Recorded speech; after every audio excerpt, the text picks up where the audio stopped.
ချိန်မှာဆိုကြပါစို့နော်ဘုရားတို့မြတ်စွာဘုရားဘက်ကအတိုင်းသုတ္တမရာဂိရိဆိုတဲ့ဒေသကလဝဏတောအတွင်းသားတို့ကိုပြုမြတ်ပြရဖြစ်တဲ့တောကြီးတစ်ခုအတွင်းမှာမြတ်စွာဘုရားသတင်းတော်စံတော်မူကဖြစ်ပါတယ်ထိုဒီခါမှာဒီဘက်ကအတိုင်းမှာဘောဓိမင်းသားဆိုပြီးတော့မင်းသားတအုပ်ရှိတဲ့ဘူးထိုမင်းသားကကောကနတအမိရနေတဲ့ပြတ်တတစ်ခုကိုသူကဆောက်လုပ်ထားတယ်အဲဒီပြတ်တမှာမြည်သည့်ယဟန်ပုံနာတအုပ်တယောက်မျှပြတ်တအတူကြီးဆောက်လုပ်ပြီးတဲ့အခါအသုံးမပြုရသေးဘူးအသုံးမပြုရသေးတဲ့အခါကျတော့မင်္ဂလာဥအဖြစ်သူကဘုရားအမှုရှိတဲ့တန်ခါကိုဒီပြတ်တကြီးမှအသုံးပြုစေခြင်းနဲ့အဲဒီဥဒိပြတ်ဖြင့်သူ့ရဲ့တပည့်ဖြစ်တဲ့ဒေဇိကဗုဒ္ဓအမည်ရှိတဲ့လူလင်တအုပ်ကိုမြတ်စွာဘုရားကိုပြင့်ဖို့ရန်အတွက်ရှင်းလိုက်ပါတယ်ဆိုတော့ပြောကြဆိုဘုရားရှင်ကလည်းလက်ခံတော်မူလိုက်တယ်ဆိုကြပါစို့နော်လက်ခံတော်မူလိုက်တဲ့အချိန်ခါကျတော့ဒီဘောဓိမင်းသားကဘာထပ်ပြီးတော့သိရောက်ထားတယ်ဆိုတော့အဲ့ဒီမှာမြတ်စွာဘုရားနဲ့တကွယဟန်သံဃာတွေလက်ဖန်ကဘောဓိမင်းသားရဲ့ကောကနတအမည်ရှိတဲ့ပြတ်တနန်းတော်တို့ဆံခုံပြီးကြတော်မူပါဆိုပြီးတော့သူကဒီလိုပြစ်ထိတ်ခိုင်းတာပြစ်ထိတ်ခိုင်းတော့မြတ်စွာဘုရားရှင်မြတ်စွာဘုရားကလည်းသဘောတူလက်ခံလိုက်ပါတယ်လက်ခံလိုက်ပြီးတဲ့အချိန်ကကျတော့နောက်တစ်နေ့ရောက်တော့မြတ်စွာဘုရားအမှုရှိတဲ့သံဃာတော်တို့ဆံခုံပြီးကအချိန်ကြတော့ကြွလာပြီဆိုကြတော့နော်ကြွလာတဲ့အချိန်ကဘောဓိမင်းသားကမလုပ်ထားတယ်သူ့မှာလေကဇောင်းကနေပြီးတော့ဘုရားရှင်သတင်းတော်မဲ့နေရာအထိပိတ်ယူရအပြည့်ခင်းထားတယ်။ပိတ်ယူရအပြည့်ခင်းထားတဲ့ဥစ္စာကသူ့မှာရည်ရွယ်ချက်ကလေးတစ်ခုရှိပါတယ်နော်။အဲဒီရည်ရွယ်ချက်ဖြင့်ဇောင်းသားလေကတခြားလုံးပိတ်ယူရခင်းပြီးတော့ဘုရားရှင်သတင်းတော်ပြီးရဟန်းတန်ဃာတွေနဲ့သတင်းတော်ထိုင်တော်မူမဲ့နေရာအထိအကုန်လုံးခင်းထားတယ်။ခင်းထားလိုက်တဲ့အချိန်ကကြတော့မြတ်စွာဘုရားကလေကဇောင်းသားဥမှာရက်ကြည့်လိုက်တယ်။ဘယ်လိုရက်ကြည့်လဲ။တလောက်တော့ကြာကြာနတ်ဘုရားကြွမဲ့လက်ကိုဘာကြောင့်ဒီပြင်ဆင်ထားရပါသလဲဆိုပြီးတော့မြတ်စွာဘုရားကရပ်ပြီးတော့စောင့်ကြည့်လိုက်နော်အဲဒီလိုစောင့်ကြည့်လိုက်တဲ့အချိန်ခါကျတော့ဘာတွေ့ပြီလဲနော်မြတ်စွာဘုရားစောင့်ကြည့်လိုက်တဲ့အချိန်ခါမှာတွေ့တဲ့အကြောင်းအရာတစ်ခုကတော့ဘာလဲသူစဉ်းစားထားတာကနော်ဒိဋ္ဌနုခောအတ္တယရာဇကုမာရိဏအယမဟာတက္ကရောကတောဒိဋ္ဌနုခောအတ္ထယအဘေအကျိုးငှာရာဇကုမာရိဏဘောဓိမင်းသားကအယမဟာတက္ကရောဤဘုဇောတက္ကရကိုကတော်ပြုလုပ်ပါသည်ဘယ်လိုကြောင့်ကဒီမင်းသားကဒီကျဲသောဘုဇောတက္ကရမှုပြုနေတယ်လို့နော်မြတ်စွာဘုရားကဆင်းရင်တော်လိုက်ဆင်းရင်ကြည့်တော်မူလိုက်တဲ့အခါဗုဒ္ဓပဋ္ဌပဋ္ဌနာယကတဘာဝအညာတိဗုဒ္ဓပဋ္ဌနာယသဆုကိုပန်းလို့တဲ့အတွက်ကြောင့်ကတဘာဝပြုလုပ်ထားပြီးအပြစ်ကိုအညာတိသိရှိတော်မူခဲ့လေသည်သဆုပန်းလို့တဲ့အတွက်သူကဒီမြတ်စွာဘုရားကျွတ်ဖို့ရန်အတွက်ကြကြနနပူဇော်တက္ကရာမှုပြုနေတာတွေ့ရတယ်။သဇံကုမာရောအဗုဒ္ဓကောသုတင်္ဇာနေနဟောတိသောရသံကုမာရောထိုဘောဓိမင်းသားကြီးကအဗုဒ္ဓကောတာမရှိခဲ့မင်းသားပါပြီ။ဘာတယောက်မှမရှိနော်။အလေးနဲ့ဤဘောဓိမင်းသားဒီသုတင်္ဇာကြာဘုဒ္ဓိလိအဟောတိဖြစ်ခဲ့နေပြီ။သူကတသိစကားလေးကြားဖို့ထားတယ်။ဘယ်လိုလဲ။ဗုဒ္ဓနံဂိရအဓိကရံကတဝမနာတအိဋ္ဌိတံလဗန္တိဗုဒ္ဓနံဘုရားရှင်တို့ဤထံတော်မောက်ဘုရားရှင်တို့အားအဓိကရံကောင်းမှုကုသိုလ်ကောကတဝပြုလုပ်ခြင်းကြောင့်မနာတစိတ်ရှင်အိဋ္ဌိတံအလိုရှိရတဲ့အရာဝတ္ထုကိုလဗန္တိရရှိနိုင်ကြလေကုန်၏ဣတိဤသို့နှင့်ယင်သုတိစကြာဘုဒ္ဓိလိအဟောတိဖြစ်ခဲ့သည်ဘုရားရှင်တို့ထံမှာကောင်းမှုကုသိုလ်အဓိကရကောင်းမှုကုသိုလ်တွေကိုပြုလုပ်ခဲ့မယ်ဆိုရင်စိတ်ကလွတ်လပ်တောင့်တတဲ့အရာဝတ္ထုမှန်ရင်ရနိုင်တယ်လို့ဒီလိုသူကကြားဖို့ထားတယ်။ကြားဖို့ထားတဲ့အချိန်ကကြတော့သောတသဟံဗုဒ္ဓလဘိတမိသမ္မာသမ္ဗုဒ္ဓမမစေလပတိကအကမိတတိနောစေလမိတမိနာအကမိတတိတိပဋ္ဌာနံကတဝတံသာဝေတိသောထိုဘောဓိမင်းသားသည်ဟံဃာတိသဆေယေဗုဒ္ဓံသာကိုလဘိတမိရရှိသည်ဖြစ်အံသမ္မာသမ္ဗုဒ္ဓသမ္မာသမ္ဗုဒ္ဓမြတ်ကြီးသည်မမငါဤစေလပတိကအဝုဖြူပစိုးကိုအကမိတ္တိနင်းတော်မူပေလက်တ နောစီလပိတမိအကဲ့ရဲ့မြာရှိကတိဖြင့်နအကမိတတိနင်းတော်မမူလတ္တဣတိဤသို့ပဋ္ဌနံသုတောပဋ္ဌာခြင်းကိုကတဝါပြည့်၍တန်ထာပေတိသင်္ခင်ဆက်လေသည်အကဲ့ရဲ့ငါသည်တားရမယ့်ပုဂ္ဂိုလ်ဖြစ်ခဲ့ရင်သမ္မာသမ္ဗုဒ္ဓဘုရားရှင်သည်ငါရဲ့အဝတ်ပစိုးပြုကိုနင်းတော်မူစေတည်းအကယ်၍ငါသည်သားမရခဲ့ဖြစ်အပ်ဘာမရခဲ့သည်ဖြစ်အပ်သမ္မာသမ္ဗုဒ္ဓဘုရားရှင်သည်ငါဆင်းထားတဲ့ငါရဲ့ပစိုးပြုကိုမနည်းလေတည်းဆိုပြီးသူကဒီလိုဆူတောင်းပန်းထွားပြီးတော့ဒီဥဒိဆင်းထားတယ်ဆင်းထားလိုက်တဲ့အချိန်ကတော့ဘုရားရှင်ဘက်ကပြန်ပြီးစဉ်းစားဆင်ခြင်ကြည့်ရအထဘဂဝါနိဗ္ဗာတေတိနိဗ္ဗာတေတတိလို့ခေါ်ဣဒ္ဓတာဗုဒ္ဓတိအဝိဇ္ဇတဝနနိဗ္ဗာတေတတိတိအတ္တတာအထဒုက္ခနေဘဂဝါဘုရား၆ပါးတည်းဖြင့်ဘုရားရှင်သည်ဣဒ္ဓတဤဘောဓိမင်းသားအားဗုဒ္ဓသာယရဏတိနိဗ္ဗာတေတတိလို့ခေါ်ဖြစ်လက်တန်းသောဣတိဤသို့အဝိဇ္ဇတဝါဆင်ခြင်ကြည့်တော်မူသည်ရှိသောနနိဗ္ဗာတေတတိတိမဖြစ်ပေါ်ပေလက်တန်းဟူ၍အတ္တတမြင်တော်မူခဲ့လေ၏ဒီဘောဓိမင်းသားမှသာဖြစ်မလားဘုရားရှင်ကတဆင့်တက်ပြီးဆင်ခြင်ကြည့်လိုက်တော့ဘောဓိမင်းသားမှသာယရဏဘယ်လိုမှမဖြစ်နိုင်ဘူးဆိုတာကိုမြတ်စွာဘုရားကမြင်တော်မူပြီးဘာကြောင့်လဲဒီချိန်မှာသူတို့ဘဝတစ်ခုဆိုကြဆိုလွန်ခဲ့သောအတိတ်ဘဝတစ်ခုမှာဇနီးမောင်နှံနှစ်ဦးတို့ကပင်လယ်ခရီးသွားရင်းနဲ့ဖြစ်ကြတယ်။ကျွန်းမျိုးကိုရောက်ရှိသွားတယ်ဆိုကြဆိုအဲဒီကျွန်းလေးကြောင့်မှစားစရာအခက်အခဲကြုံလာတော့ဒီကျွန်းမှာရှိတဲ့ငှက်ဥလေးတွေကိုဇနီးမောင်နှံနှစ်ဦးတို့သဘောတူညီပြီးတော့စားသုံးခဲ့ကြဘူးတယ်ပြုတ်ပြီးစားခဲ့ကြနော်။အဲဒီကံလေးကအကျိုးပေးတာအကျိုးပေးတဲ့အချိန်ကမှအပေရောက်အောင်လည်းအကျိုးပေးပါတယ်အခုကျန်နေတဲ့အကျိုးဆက်ကြောင့်ဒီသတိမောင်နှံနှစ်ဦးတို့ကဒီဘက်မှာသူများသားသမီးတွေကိုဖြည့်ဆည်းခဲ့တဲ့ဒီကံကသူတို့ကိုသားမရအောင်ဖန်တီးပေးတာပြန်လေဒါပြီးတဲ့သားကလည်းသိလိုချင်ကြတယ်အကယ်၍သာသတိမောင်နှံနှစ်ဦးတို့အနဲ့အမျိုးသားကရှောင်ကျင်ခဲ့မယ်ဆိုရင်လည်းအမျိုးသားကိုအကြောင်းပြုပြီးသားရဏမြတ်နိုင်တယ်အမျိုးသမီးကရှောင်ကျင်ခဲ့မယ်ဆိုရင်လည်းအမျိုးသမီးကိုအကြောင်းပြုပြီးသာယနာရနိုင်ပါသေးတယ်။ဒါပေမဲ့သဝုသားလုံးတို့ကသိတူသဘောတူဖြင့်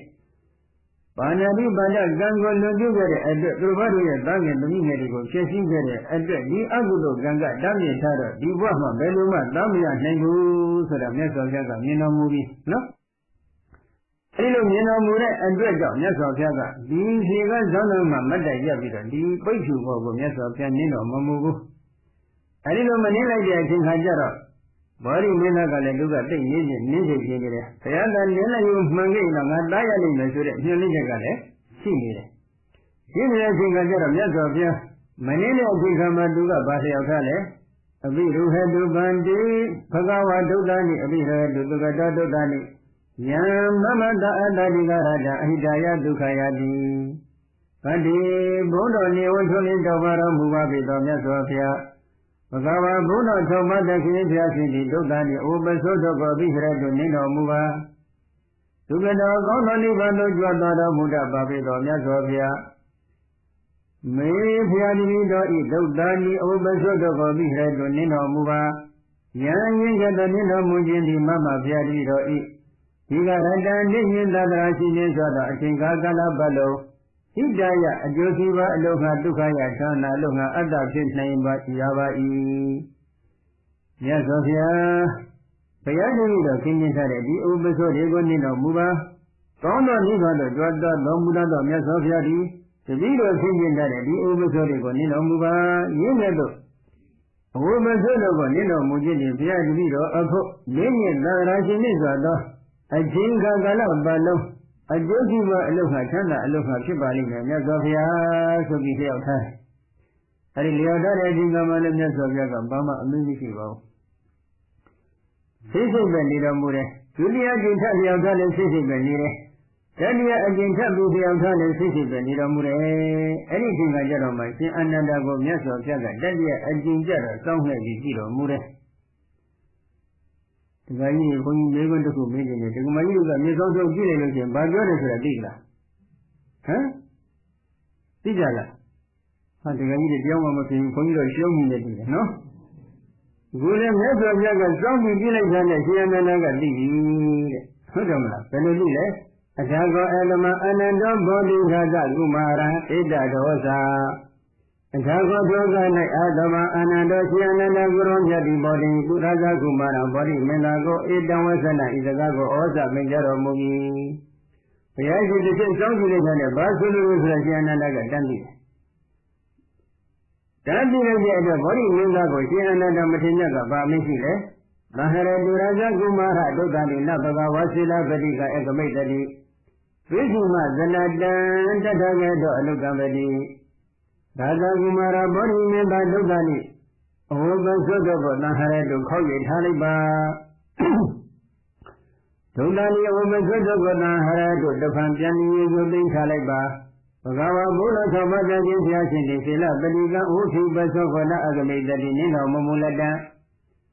Tatagata Amiyara Budo Piasin, Bishima Zanadan Nonga Abongo Alukamadi, Ascendana Sansato Muabi. The Caromina the Indigo King Tadi, Ubasudi, the Panjami Cock Bing Taliba, Bono Java the Piasin, the Ubasugo Veromanino Mumamho. Payasino Midi, Tatagata Piasino Midi, Nonga Abongo.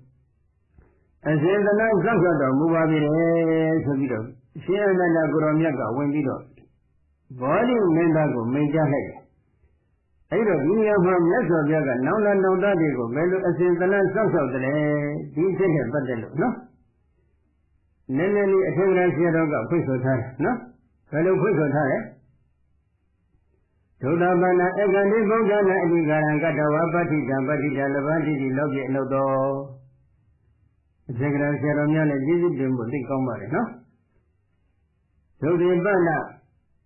what do you mean by thinking with her at the Obasoto, Egandi, Nino, move at the Sito? Udana, Piacinto, Adigara, Gamogoto, Gatawa, Bugi, Batita, down and also, Labandi, Yasija, Ihudo, Labandi, Yasija, Ihudo, Logi, Logan, and although I say the Gabia, Ati. Mayaza Nadileve, Mahabini Haro, Yijazwa, Dagamugudo, Shishu Sangi, Bungo, Gadogilo, Ateli. Odan, Santa Yaranago, Levena, Labami, Yakive, Ijan Wasana, Iloga, Lumia, Abondo, the Sizaga, Yoga, Isagadiga, Dozam, Mahanga, Atini, Dogadi. Idi Ido, Slaye, Misa Gahana, Ahmas, Jindi, Ahmas, Jingo, Galia, Sayulia, Body Mina, Banamano. Again, realizing that you can't get over the 10 in a year. Oh, Najabure, Payasino, Adigara, Gamugu, review leader, 2,000 meters, down at then, Yasu Yasobi, Loga, Magoni, the Gata Kuchika. Male Brian was usually a Kamugu, the Kugo, Shashi, Song Below Kadidi, Damin and Maha Damiabu. Payashi knows the Kamugu of you leader, down so down Bazagani, down as you did as it is a garden, Mahamu so leader, Duga, Mesa, and you say you the Bogo do Shigonkin. Not the case. Tegi Yabinati, the Manana, Agadava, Nama, Celabriga, Madanda, Identity, Oza, Yugo. Eliabi Digital Galebe,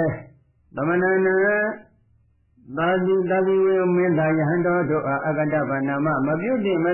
Longaya, Nidi, Lati Masive, Sila Madiga, Opium Basogo Madanda, Ninja, Golaya, Ahi Dandi, Lele, Jesahi, Nijaligo, Ihudo, Ahi Dandi, Lele, Jesahi, Nijaligo, Ihuye, Oza, Yonkaya, Sonja, Legoya. Tadi women like Hando, Majude, Longan Yakuna, Mashibala. A woman was only one name be the Lele needed Bogori Vesobi, you don't have Digi, Jame. A wood shoe, Besoga, a Tomia, Drolly Tabo Yava, no? The woman at the Ubi Besoga, and a point Drolly in Sanguinary, Drolly drew a Nanima, Point Job in solution, a wood beauty, a golden dumb with Kinyara. Not a hook. Idrahisa Egaman Bihu Bransida, we do not de Babanzani Dava Agamegandi, Ababanzani Duana Agamegandi. ဒီတရဟိဇာဤယခုဘုရားရှင်တတော်တင်ရှားရှိနေတော်မူတဲ့အချိန်ခါကာလ၌လည်းပဲ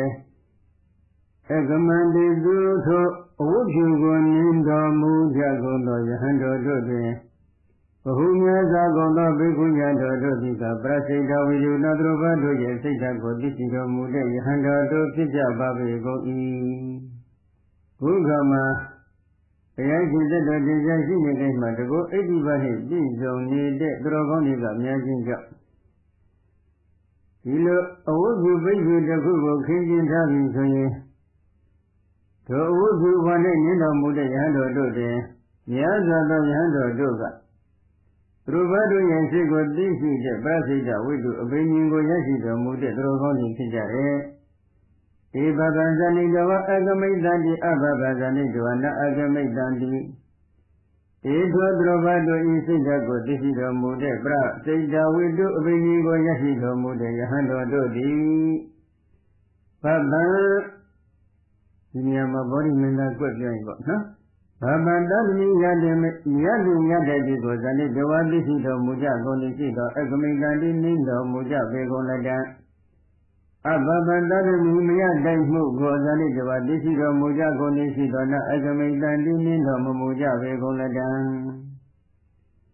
ဒီရည်နေတဲ့ကပရစိတဝိဇ္ဇသူတို့ဘာတို့ရဲ့စိတ်ဓာတ်ကိုသိတဲ့အဘိညာဉ်ကိုရရှိတော်မူတဲ့သူတော်ကောင်းတွေကသာသမီရတဲ့ပုဂ္ဂိုလ်လို့သိခဲ့ရင်တော့နင်းတော်မူကြမှာပဲသာသမီမရတဲ့ပုဂ္ဂိုလ်ပဲလို့သိတော်မူခဲ့ရင်တော့ဘယ်တော့မှနင်းမှာမဟုတ်ဘူးဒါကဘုရားရှင်လက်ထက်တော့ပဲနော်အနာဂတိပဏဥပတိတိမန္တောဘိသေတိအနာဂတိပဏနောအနာဂတ်ကာလ၌ကဥပနိတိယောအဘိညာဉ်မြတ်ဉာဏ်ဘုံဉာဏ်တို့ရဲ့အာတိကမိယာဥပနိတိယအကြောင်းတရားတွေကမန္တောနှုံနေသည်ဘိသေတိဖြစ်ပေါ်၍လာပေလိမ့်မယ်နောအနာဂတ်ကာလမှာမဉ္ဇဉ်ဘုံဉာဏ်အဘိညာဉ်ဆိုတဲ့ဒီတရားတို့တရားမြတ်တွေရဖို့ရအတွက်အာတိကအကြောင်းအထောက်ပံ့ဥပနိတိယတရားတွေကအပြော့လာလိမ့်မယ်အနာဂတနာဇာနိတံတိအနာဂတနောအနာဂတ်ကာလကိုလည်းပဲနာဇာနိတံတိမသိရှိကြပေကုန်လတ္တနောအနာဂတ်မှာဒီပုဂ္ဂိုလ်တို့သာရတဲ့လေမရနိုင်မှုဆိုတဲ့ဒီအကြောင်းအရာကိုလည်းမသိနိုင်ဖြစ်ကြလိမ့်မယ်ဒီလိုအကမတေတုတာဖြစ်ပတိတအစ္ဆေတတိအစ္ဆေတကုသလံဒီလိုအကမတေတုထိုနင်းကြကုန်သောထိုအဝိဖြူကိုနင်း၍သွားတော်မူကြကုန်သောယဟန်တော်တို့တွင်ဒီလိုအကမတေတုထိုအဝိဖြူကိုနင်းတော်မူကြထိုယတေတုထိုယံတို့သည်အကမတေတုအဝိဖြူကိုနင်းတော်မူကြကုန်၏ရှိသောတရှိအကြည်ပတ္တိတအလုံးရှိတဲ့ဆွေတုဆုမြတ်တဲ့အစ္ဆေတတိပြည့်စုံ၍လာလတ္တဧတံဣတိဧဝဤသို့ပြည့်စုံ၍လာခဲ့သည်ရှိသောဧတံဤကဲ့သို့အဝိဖြူကိုနင်းခြင်းနှင့်ကုသလံကောင်းလာပေ၏အဲဒီယဟန်တွေကနေပြီးတော့ဒီအဝိဖြူတွေကိုတက်ပြီးနင်းပြီးတော့အိမ်မောကြွပြီးဆိုကြစို့နော်ကြွလိုက်တဲ့အချိန်ကမှ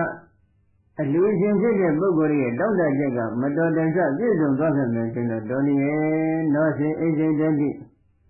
နောစေအကြရဲ့ဒီအကြရဲ့နောအိစိတတိမပြည့်စုံလက်တံအကြိသူတို့တောင်းတဲ့စုတွေကမပြည့်စုံဖြစ်ခဲ့မယ်ဆိုရင်ဘာဖြစ်မလဲ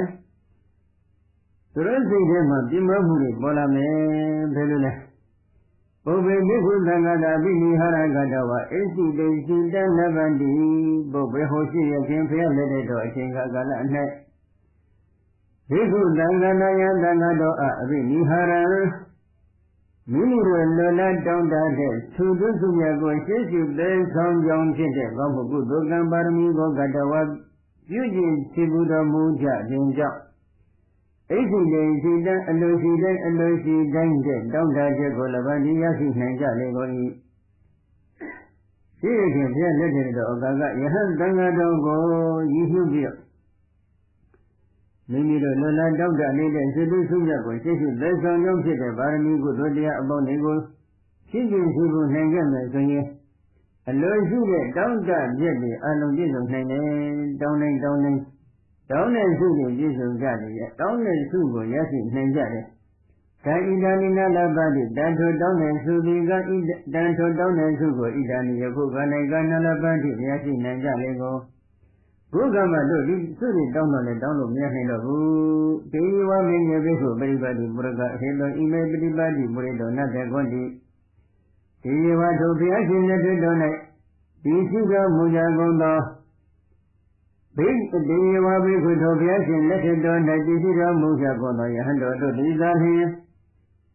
ပฏิပတ်တိပုရကပฏิပတ်တိကြောကိုတကယ်လက်တွေ့ရှိကျင်ရှိဘူးတော်မူကြတဲ့တော်ကောင်းတို့သည်အဟေတုံမင်းရဲ့ဖြစ်ကြကုန်အောင်တကားဘုရားရှင်လက်တွေ့တော်အချိန်ခါကတည်ရှိရတဲ့ယဟန်တော်သေရီဒီလာလျင်တကယ်လက်တွေ့အဖြစ်ပฏิပတ်ကျင့်ခြင်းနှင့်သီလကျင့်ခြင်းသမာဓိကျင့်ခြင်းပညာကျင့်ခြင်းတို့ခေါ်ဆိုအပ်တဲ့ပฏิပတ်ကျင့်ခြင်းတွေကိုရှိကျင်ရှိဘူးတော်မူတဲ့တော်ကောင်းတို့ဖြစ်ကုန်လိမ့်မယ်ဣမေပရိပါတိပုရိတောနတ္တခောတိဣမေယခုမျက်မှောက်ဖြစ်တဲ့ယဟန်တော်တို့သည်ကပฏิပါတိသီလကျင့်ခြင်းသမာဓိကျင့်ခြင်းပညာကျင့်ခြင်းဟုခေါ်ဆိုအပ်တဲ့ပฏิပတ်ကျင့်ခြင်းကိုပုရိတုံဖြစ်ခြင်းရှိဘူးအံ့သောငါနတ္တကွန်တိမစွန့်နိုင်ကြပဲနတ္တကွန်တိမစွန့်နိုင်ကြလေကုန်ယခုမျက်မြင်ရှိနေတဲ့ယဟန်တော်တွေကတော့သီလသမာဓိပညာဆိုတဲ့ပฏิပတ်ကျင့်ခြင်းတွေကိုပြည့်ပြည့်စုံစုံဖြစ်ခြင်းကိုမစွန့်နိုင်ကြပါလားဣတိဣသောနှလုံးပိုက်၍မနုဿလူတကားတကားမှာဆိုဒီဝိပရိသာရိနောစိတ်မချမ်းသာခြင်းဝိပရိသာရတရားထင်ရှားရှိကြကုန်ဒီဝိဒ္ဒန္တဖြစ်ကြပေကုန်လိမ့်မယ်စိတ်မချမ်းသာမှုဆိုတဲ့ဝိပရိသာရတရားတွေထိုတကားတကားမှာတန်တမှပေါ်လာလိမ့်မယ်ဣတိဣမေဟိကာရဏေဟိဘဂဝါအကမိတောအနိစ္စတတောနိဟောတိဣတိဣမေကာရဏိဤကဲ့သို့သောအကြောင်းတရားဆိုသောဘဂဝါဘုံတော်၆ပါးတည်းဖြင့်ဆရာရှင်သည်အကမိတောဩဖြုပသောကိုနိဟိဟအနိစ္စတောအလိုမရှိသည်ဖြစ်ဖြစ်ဒုံဤစိတ်စိတ်ဟောသည်ဖြစ်တော်မူခဲ့လေသည်ဒါကြောင့်ဒီအကြောင်းတရားတွေကြောင့်ဘုရားရှင်ကလည်းဒီဩဖြုပသောကိုနင်းတော်မမူပဲနင်းဖို့ရအတွက်အလိုမရှိခြင်းကြောင့်စိတ်စိတ်နဲ့နေတော်မူတယ်စိတ်စိတ်ဉာဏ်ဉာဏ်ပြီးသလားဆိုတော့မဟုတ်သေးဘူးနော်ဒိဋ္ဌဗရံပညာပေတိဒိဋ္ဌဗရံဒိဋ္ဌပုဂ္ဂိုလ်လည်းပဲပညာပေတိပညာတော်မူ၏ဒီဃာရမတွေနည်းနည်းလေးသိထားတဲ့ဒိဋ္ဌဘုတ်တစ်ခုပဲနော်ဘာပြောလဲနဘိက္ခဝေစေလပฏิကအကမိတဗ္ဗဘိက္ခဝေစေတဉာဏ်တို့စေလပฏิကဩဖြုပသောကိုနအကမိတဗ္ဗမနိအဣတိဣသောနှရင်ဒိဋ္ဌဗရံဒိဋ္ဌဘုဒ္ဓကိုပညာပေတိပညာတော်မူ၏ထိုဝတ္ထုကိုအကြောင်းပြုပြီးတော့ယဟန်တော်တွေကိုဘုရားရှင်ကဘုသူပသောကိုမနည်းအားဆိုပြီးတော့ဒိဋ္ဌဘုပညာတော်မူလိုက်တယ်အဲဒီတော့ဒီလိုဒိဋ္ဌဘုပညာလိုက်တဲ့အခါကျတော့ယဟန်တော်များကအဲ့ဒီအိမ်ကြီးမှာအဝတ်ဖြူကြီးကိုခင်းထားတယ်ဒီခင်းထားတဲ့အဝတ်ဖြူပေါ်မှာနင်းပြီးတော့မသွားကောင်းတော့ဒီနေ့ခေတ်နဲ့တရားဓမ္မတွေမှာဒီအတိညာရှိလို့ရှင်းတယ်ယဟန်တော်များအိမ်ကြလာတဲ့အချိန်ကအိုးဖြူပစိုးတွေတန်းစီပြီးခင်းထားတဲ့ပုံစံမပြုလုပ်ပဲရှိခဲ့ရင်တော့သိကောင်းမယ်နင်းကြရင်တော့ယဟန်တော်များမှာဒုက္ခအဘတ်ဆိုတဲ့အဘတ်တစ်ခုသိမှာလေနောက်ဆက်တွဲအနေနဲ့ယတနာတစ်ခုကဘာပေါ်လာလဲဆိုတော့ဒီချိန်မှာအမျိုးသမီးတူသူကဂုံကနေမိဘဇာဖြစ်ပါတယ်မိဘဇာဖြစ်တော့ဒီအဟုတ်ဒီပစောတွေခင်းပြီးတော့ယဟန်တော်တွေကိုသူကပိတ်ဖိတ်တယ်ပိတ်ဖိတ်တဲ့ယဟန်တော်တွေကိုလည်းအိမ်ရောက်တဲ့အချိန်ကမှအကပတ္တဗန္ဒီဒုဒ္ဒအရှင်ပြတဲ့ဒီအဝတ်ပြုပစောကိုနင်းတော်မူပါဆိုပြီးတော့လျှောက်ထားတယ်တရားတော်ဘုရားရှင်ကသိက္ခာပုဒ်ပြညာတတ်တဲ့အတွက်နင်းဖို့ရယဟန်တော်တွေကလည်းတန်မြတ်ရှိတဲ့အတွက်မနင်းကြဘူးမနေ့တော့အမျိုးသမီးကဗတ်တက်လျှောက်တယ်အကမတပတ္တိဒုဒ္ဒမင်္ဂလာထာယဗန္တိဘုဒ္ဓနေဝထုံးနေတောက်ပါတော်မူကြပါပေကုန်သောအရှင်မြတ်တို့ဖျားဒုဒ္ဒအဝိဇ္ဇမေသောအမှုမင်္ဂလာထာယမင်္ဂလာအလုံးစုံအကမထနင်းတော်မူကြပါကုန်ဖျားအရှင်မြတ်တို့မင်္ဂလာအလုံးဟာအဝိဇ္ဇပသောကိုနင်းတော်မူကြပါဆိုပြီးတော့ထပ်မံပြီးလျှောက်ထားဘယ်လိုပဲထပ်မံလျှောက်ထားတော်လဲဘုရားရှင်ဘက်ကဒိဋ္ဌဘုဒ္ဓပညာထားပြီးဖြစ်တဲ့အတွက်ယဟန်တွေကနင်းဖို့ရတန်တရားရှိတော့မနင်းရဘူးမနင်းတဲ့အချိန်ခါကျတော့ဒီဒကမာကြီးကလည်းနှုတ်ကလည်းနည်းနည်းလေးစွာသလားမပြောတတ်ပါဘူးနော်သူကကြည့်နေတဲ့ရှင်းချတယ်ဟင်ဒီလိုလေနော်ကထိုင်နာမအယမင်္ဂလာထာယရရှိအမှန်တစေလပရိကနာအကမိတ္တိပ ထိုင်နာမှာအပေအကြောင်းကြောင့်နှင်းအရာအရှင်ကောင်းအရှင်မြတ်တို့သည်မင်္ဂလာထိုင်ရမင်္ဂလာအလုဟာရာရှိရာမာနတောင်းမှအပ္ပဂုံတိဖြစ်ပါလျက်သီလပတိကဩဖြူပသောကောနအကမိတ္တိမနှင်းချကုန်တလီမင်္ဂလာလုခနင်းတော်မူပါလို့လျောက်တဲ့တောင်းမှပါလျက်ဒီအရှင်ကောင်းအရှင်မြတ်ကြီးဘာကြောင့်ဒီအဝိဇ္ဇပသောကိုမနှင်းချတလဲ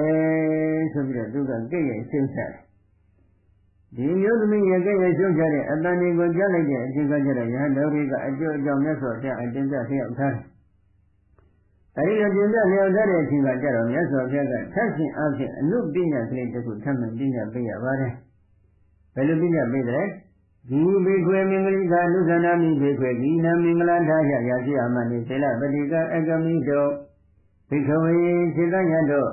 ဒီလူတကားတကားမတို့ဒီကမင်္ဂလိကမင်္ဂလာကိုအလိုရှိကြပါကုန်၏ဘိခဝေစေတညတို့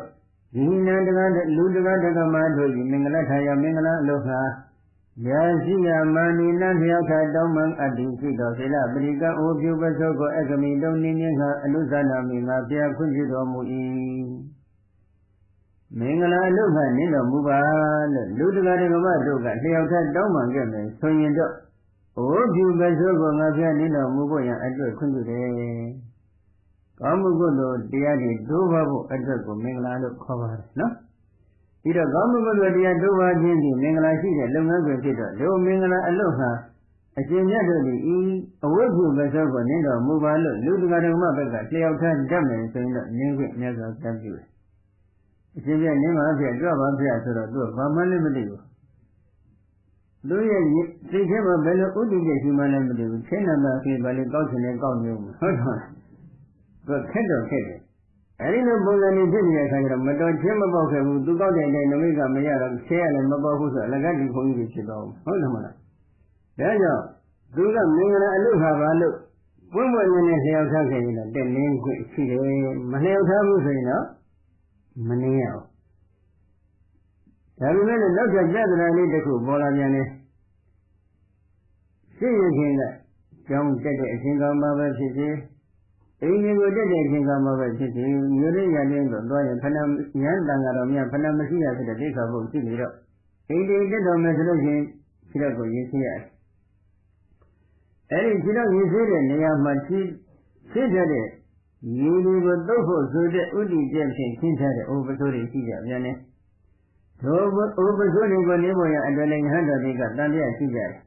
အဲဒီလိုတန်တရားရှိတဲ့အခါကျတော့ဘုရားရှင်ကိုအကျိုးကြောင့်တင်ပြလျှောက်ထားတဲ့အချိန်ခါမှာဘုရားရှင်ကအနုဇာနာမိဘိခဝေဒေါတာပါရကအကမိတောဘိခဝေစိတ္တယတောဒေါတာပါတကံရှင်ရှိထားတဲ့ခြေတော့ကိုတုတ်ဖို့ရအတွက်ခင်းကျင်ထားအပ်တဲ့ဩပသောကိုအကမိတုံနည်းချင်းကအနုဇာနာမိငါဘုရားခွင့်ပြုတော်မူပါပေ၏ရှိတဲ့ဆိုနေတဲ့ခြေတော့တုတ်ဖို့ခင်းကျင်ထားတဲ့ဩပသောကိုနင်းဖို့ရအတွက်ငါဘုရားခွင့်ပြုတယ်ဆိုပြီးတော့ထပ်ရှင်မြတ်စွာဘုရားတိခါဘုကလေးပြညတ်ပြီးတော်မူပါတယ်ဒါပြီးနဲ့နောက်ထပ်ဘုန်းကြီးတရားဟောရင်းနဲ့ပြီးရတဲ့တိခါဘုကလေးတစ်ခုရှိတယ်ဒီကကြီးတွေငါကြီးတွေသိတဲ့အချက်ပဲဒီချိန်မှာယဟန်တော်တစ်ပါးကအိမ်ကြတဲ့အချိန်ခါကျတော့အိမ်မှာမင်္ဂလာအလုဟာဆိုပြီးတော့မွေးဖွားပြီးတဲ့ကလေးသူငယ်တဦးကိုဆိုကြပါစို့ဩသူတွေအုပ်ပြီးတော့ယဟန်တွေထိုင်ပြီးသတင်းလုံးမဲ့နေရာမှာခြားထားတယ်စောင့်ပြီးတော့ပြောမယ်လျှောက်ထားမယ်ပုဂ္ဂိုလ်ကလည်းရှိဖို့မရပါဘူး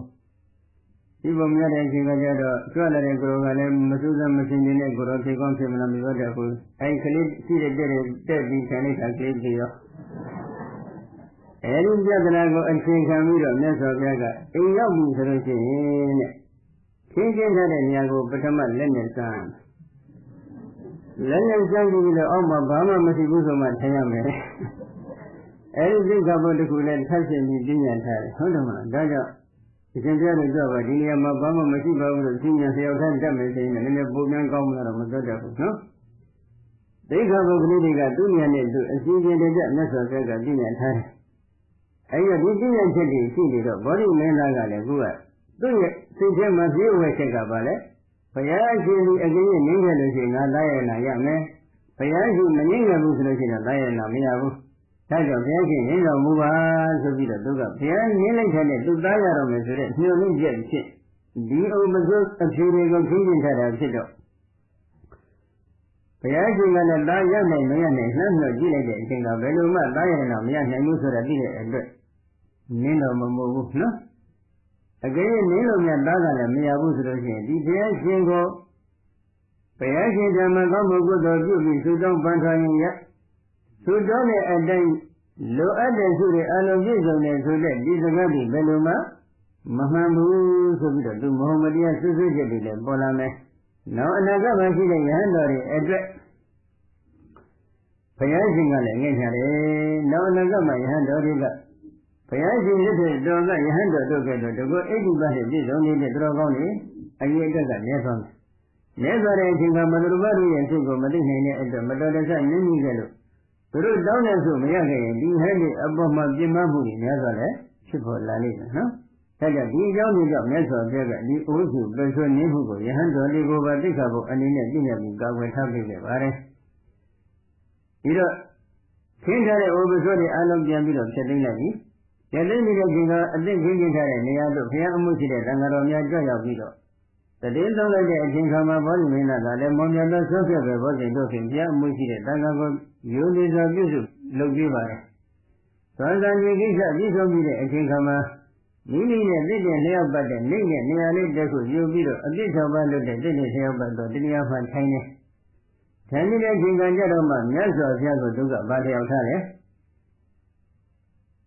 သူရဲ့လျှောက်ကြချက်တွေကဘုန်းကြီးဒီဥပဒေတော်မှာဟောလို့တဲ့အချက်ဖြစ်နေပါတယ်နော်။မေရှံကောပတိဧဝဟောတိနာခောဒုက္ခေနဒုက္ခအဓိကတပံဒုက္ခေနခောဒုက္ခအဓိကတပံဗန္တိဘုသောနေဝထွန်းရင်တောက်ပါတော်မူပါပေတော်မြတ်စွာဘုရားမေရှံခောဘုရားတိတော်ရဲ့တန်တနဲ့ဧဝဤသို့သောစိတ်အကျဉ်းစီသည်ဟောတိဖြစ်ပေါ်နေပါသည်မြတ်စွာဘုရားတတိယရဲ့ရှိခြင်းမှာတော့ဒီလိုပဲယူဆတယ်ဗျာဆိုပြီးသူ့ယူဆလေးတစ်ခုတင်ပြထည့်အောင်ထားတယ်ဘယ်လိုလဲနာခောဒုက္ခေနဒုက္ခအဓိကတပံဒုက္ခေနခောဒုက္ခအဓိကတပံဒုက္ခေနဒုက္ခဖြင့်ဒုက္ခချမ်းသာဒုက္ခကိုနာခောအဓိကတပံမရတဲ့မရနိုင်ဒုက္ခေနခောဒုက္ခဖြင့်ကဒုက္ခဒုက္ခချမ်းသာကိုအဓိကတပံရတဲ့ရတတ်ပါ၏ဤတိဧဝဤကဲ့သို့သောစေအကြစီသည်ဟောတိဖြစ်ပေါ်နေပါသည်မြတ်စွာဘုရားမြတ်စွာဘုရားတပည့်တော်ကဒုက္ခကိုဒုက္ခနဲ့ရင်းနှီးပြီးတော့ဒုက္ခကိုရှားဖို့မယ်ဆိုရင်ဘယ်လိုမှမရနိုင်ဘူးလို့တပည့်တော်လက်ခံတယ်ဒုက္ခနဲ့ရင်းနှီးပြီးတော့ဒုက္ခကိုရှားဖို့မှလာနေဒီဒုက္ခကိုရရှိနိုင်တယ်လို့တပည့်တော်လက်ခံပါတယ်ဆိုပြီးတော့ဒုက္ခတင်ပြဖျောက်ထားဘာကိုညှို့ပြီးဘာလို့ဥဒိချက်နဲ့ဒုက္ခတင်ပြဖျောက်ထားနေတယ်လို့မေးတော့ဒီအဝိဇ္ဇမဆိုးဆိုတာကသူတို့စိတ်ဖြစ်ရည်ရည်မှုမှာတော်တော်လေးအထွတ်မြတ်ထားတယ်လို့ယူဆရပါတယ်ဒီဝိဇ္ဇပစိုးကြီးတွေကိုနင်းပြီးဆိုလို့ရှိရင်ဒါဇင်ခံတဲ့ပုဂ္ဂိုလ်ကြီးအထက်တန်းလွှာဒီအသုံးပြုနေတဲ့လုပ်ငန်းခွင်တစ်ခုဆိုပြီးတော့အတိမတ်ပြုထားပုံရတယ်။တရားရှင်ကဒီကာမဂုဏ်နဲ့ပတ်သက်ပြီးခံစားမှုဆိုတဲ့ဒီကာမဒုက္ခလေးကလူယောဂကိုပယ်စွတ်တယ်တဲ့ဒုက္ခနဲ့ယုံကြည်ထား။ဒါကြောင့်ဒီအဝိဇ္ဇပစိုးဘဝနင်းနေတယ်ကာမဂုဏ်ကိုလိုက်စားတဲ့ပုဂ္ဂိုလ်ရဲ့အပြုအမူအကျင့်တစ်ခုဖြစ်တယ်။ဒီအပြုအမူအကျင့်မျိုးကိုမြတ်စွာဘုရားရှောင်ရှားပြီးတော့ဒုက္ခရစိညာခေါ်တဲ့ကျင့်ဝတ်ပฏิပတ်ဖြင့်ဘုရားဖြစ်အောင်ကျင့်ကြံကြုံကိုပွားများအထုတ်တယ်လို့သူကဒီလိုလက်ခံတယ်။အဲဒီလိုလက်ခံတဲ့အတွက်သူလည်းညှိချက်ပြီးဘုရားရှင်လည်းလက်ခံနိုင်ပြီမယ်လို့မျှော်လင့်ပြီးတော့သူကဒီစကားကိုထည့်ရောက်ထားတာ။ဘယ်လိုထည့်ရောက်ထားလဲ။နာခောဒုက္ခေနဒုက္ခအဓိကန္တပံဒုက္ခေနခောဒုက္ခအဓိကန္တပံဒုက္ခေနဒုက္ခဖြင့်ဒုက္ခကိုနာခောအဓိကန္တပံမရလည်းမရနိုင်ဒုက္ခေနဒုက္ခဖြင့်ဒုက္ခကိုအဓိကန္တပံရတဲ့ရတတ်ပါ၏ဒုက္ခဖြင့်ဒုက္ခကိုဘယ်လိုမှရှားဖွေးလို့မရနိုင်ဘူးဒုက္ခဖြင့်ဒုက္ခကိုရှားဖွေးမယ်ဆိုလို့ရှိရင်ဒီဒုက္ခကိုရနိုင်တယ်လို့ဒုက္ခဒီလိုသင်ပြထည့်အောင်ထားဘယ်နဲ့တော့ဒုက္ခကြီးဟုတ်သလားမဟုတ်ဘူးလားဟုတ်ပါတယ်ဟမ်ကဲနန္တိယအနန္တိယအောင်နော်ဘယ်လိုလဲမေဇံပိခောရဇကုမာရပုပ္ပေဝတံဘောဓအနာဘိတံဗုဒ္ဓတာဘောဓိတတ္တိဝတတောဣတတောဟောတိဘာသာကုမာရတိကတော့ဘောဓိနဲ့လားမေဇံပိခောငါဘုရားရှင်ရဲ့တန်တန်း၌လည်းပဲပုပ္ပေဝဘုရားမဖြစ်မီရှိအဖို့၌ကနှင့်တံဘောဓအရတ္တမဉ္ဇဉ်ကိုရရှိတော်မူသည်မှ ဥပေဝရှိ၌ပင်လျင်အနတ္တိတဗ္ဗုဒ္ဓတသဗ္ဗညတဉာဏ်တော်မြတ်ကိုထိုးသိရမသိသေးသောဘောဓိတတဒေဝဘောဓိတတအမိရတဲ့ဘုရားအလောင်းသားတွေတာတော်ဖြစ်လျက်ရှိနေသေးသောမိစ္ဆာမိငါဘုရားရှင်ရဲ့တန်တန်း၌လည်းပဲဝါငါဘုရားအလောင်းတော်ရဲ့တန်တန်း၌လည်းပဲဣတံဣတောပရိဝိတေကောဣသောသောစိတ်အကြံအစီဒီအဟောဒီဖြစ်ပေါ်ခဲ့လေသည်ရတ္တမေညာသဗ္ဗညုတဉာဏ်တော်မြတ်ကြီးကိုထိုးထွင်းမသိနှီဘုရားအလောင်းဖြစ်ခြင်းဘဝမှာလည်းငါဘုရားအလောင်းတော်ရဲ့တန်တန်းမှဒီလိုစိတ်အကြံစီဒီဖြစ်ပေါ်ခဲ့မှုပါတယ်နာခောဒုက္ခေနဒုက္ခအဓိကတပံဒုက္ခေနခောဒုက္ခအဓိကတပံတိဒုက္ခေနဒုက္ခဖြင့်ဒုက္ခဒုက္ခကိုနာခောအဓိကတပံမရတဲ့မရနိုင်ဒုက္ခေနခောဒုက္ခဖြင့်တန်လင်းဒုက္ခဒုက္ခကိုအဓိကတပံရတဲ့ရတဲ့ပါပြီဣတိဧတံဧသောပရိဝိတေကောဣသောသောစိတ်အကြံအစီတိအဟောတိဖြစ်ပေါ်ခဲ့လေသည်ဘုရားအလောင်းတော်ဘဝတုန်းကလည်းငါဘုရားအလောင်းတော်ရဲ့တဏ္ဍာမှာဒုက္ခဖြင့်ရင်းနှီးပြီးတော့ဒုက္ခကိုရှားဖွေမယ်ဆိုရင်ဘယ်လိုမှမရနိုင်ဘူးဒုက္ခဖြင့်ရင်းနှီးပြီးတော့ဒုက္ခကိုရှားဖွေမှသာလည်းရနိုင်တယ်ဆိုတဲ့ဒီကျမ်းကြီးစိတ်ကူးမှုဖြစ်ပေါ်ခဲ့ဥပါရဲ့ကာသဗမြတ်စွာဘုရားကိုပြမခဲ့တဲ့ဝစီပေတကံကအချေတကြလမ်းဆုံးပေးနေတာနော်လမ်းမကိုသွားဖို့ရအတွက်ဘုရားအလောင်းတော်ကစိတ်မပါဘဲနဲ့ဒီလမ်းမကြီးကိုကြောက်နေတာဟုတ်သလားမဟုတ်ဘူးစိတ်ပါလက်ပါနဲ့ဒီလမ်းမကိုကြောက်တယ်အဲဒီတော့ဒီလိုကြံစည်စိတ်ကူးမှုတွေဘာကြောင့်သုတ္တတာမှာပေါ်လာရတယ်လဲလို့ပြန်ပြီးဆန်းစစ်ကြည့်လိုက်တော့သတ္တဗမြတ်စွာဘုရားကိုပြမခဲ့တဲ့ဝစီပေတအကုသိုလ်ကံကလမ်းမှန်တော့မရောက်အောင်တားမြစ်ပိတ်ပင်ထားတဲ့အတွက်လမ်းမကိုနိမလမ်းမကြီးကိုနိမလမ်းမှန်ထိပြီးတော့ဉာဏ်ကြုတ်ကိုဘောမြတ်အထုကခဲ့တာဖြစ်တယ်နော်နာဟဣတိနမကိနပါဘုနေဘောဓိမုဒ္ဓမဂုံမေတိနာဂဝေတိတာပုဗ္ဗကာမေနဝါရိတောဟန္နာဘုရားတိ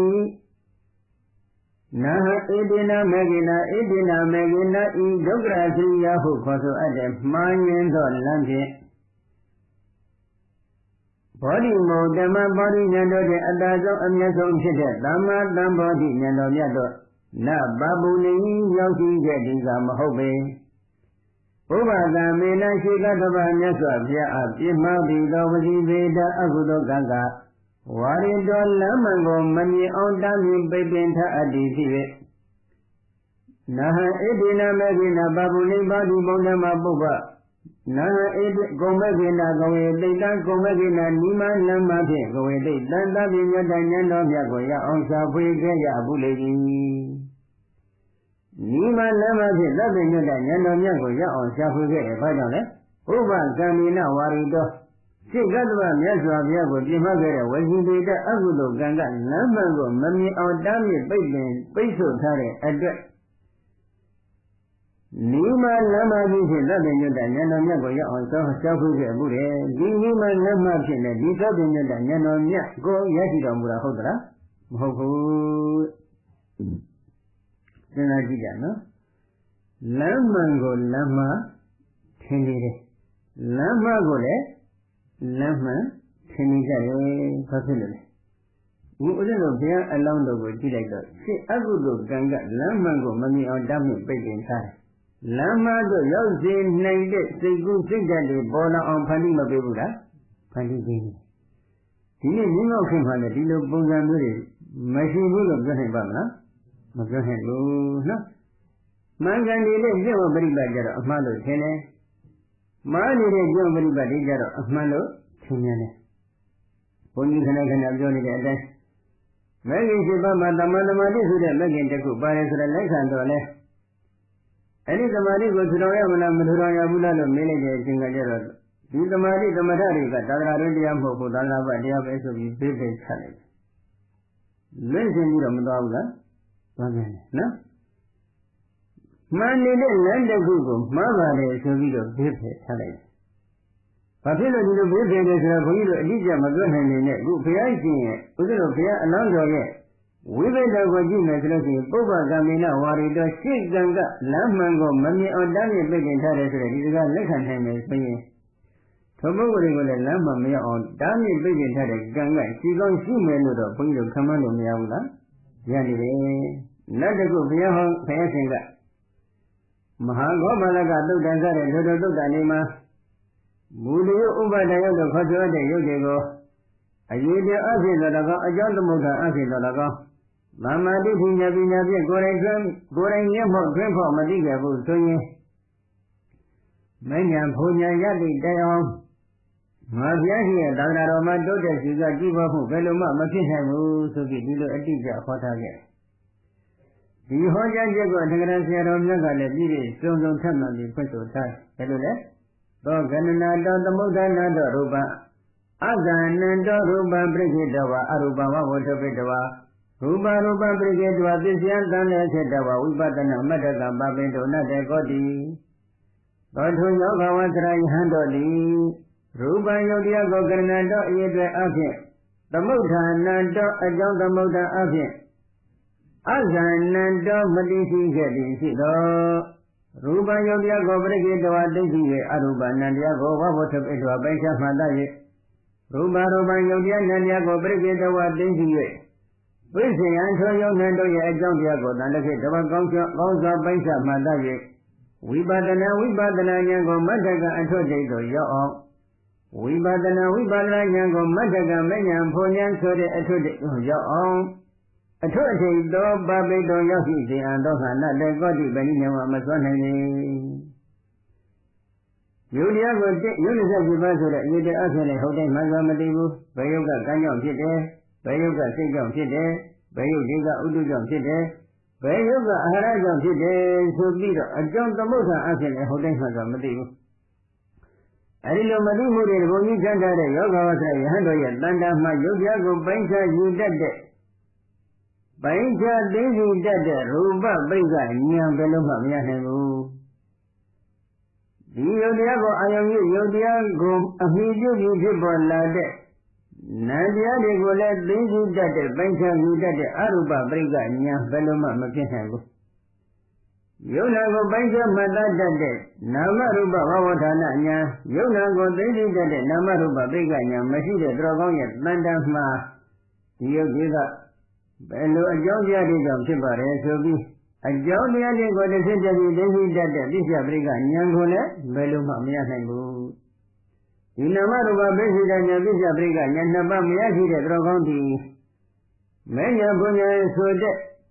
အထွတ်တိတ်ကိုရောက်အောင်ဝိပဿနာဉာဏ်ကိုအထွတ်တိတ်ကိုရောက်အောင်ပြည့်ကြံကြုတ်ကိုပွားများအထောက်ဖို့ရန်အတွက်ဘယ်လိုမှမဖြစ်နိုင်ပါဘူးဆိုပြီးတော့အထက်ကရာဆရာတော်ကလည်းမဟာဂောပါလကသုတ်တံမှအတိအကျဖွင့်ဆိုထားပါတယ်ဒါပေမဲ့ဒီနေ့မျက်မှောက်ခေတ်ကဘာပြောလဲတရားဟောတဲ့ယုတ်ခရာသာပြင်းမြတ်သမ္မာသမ္ဗုဒ္ဓဘုရားရှင်တို့သာသိတာတာဝကတွေမသိနိုင်ဘူး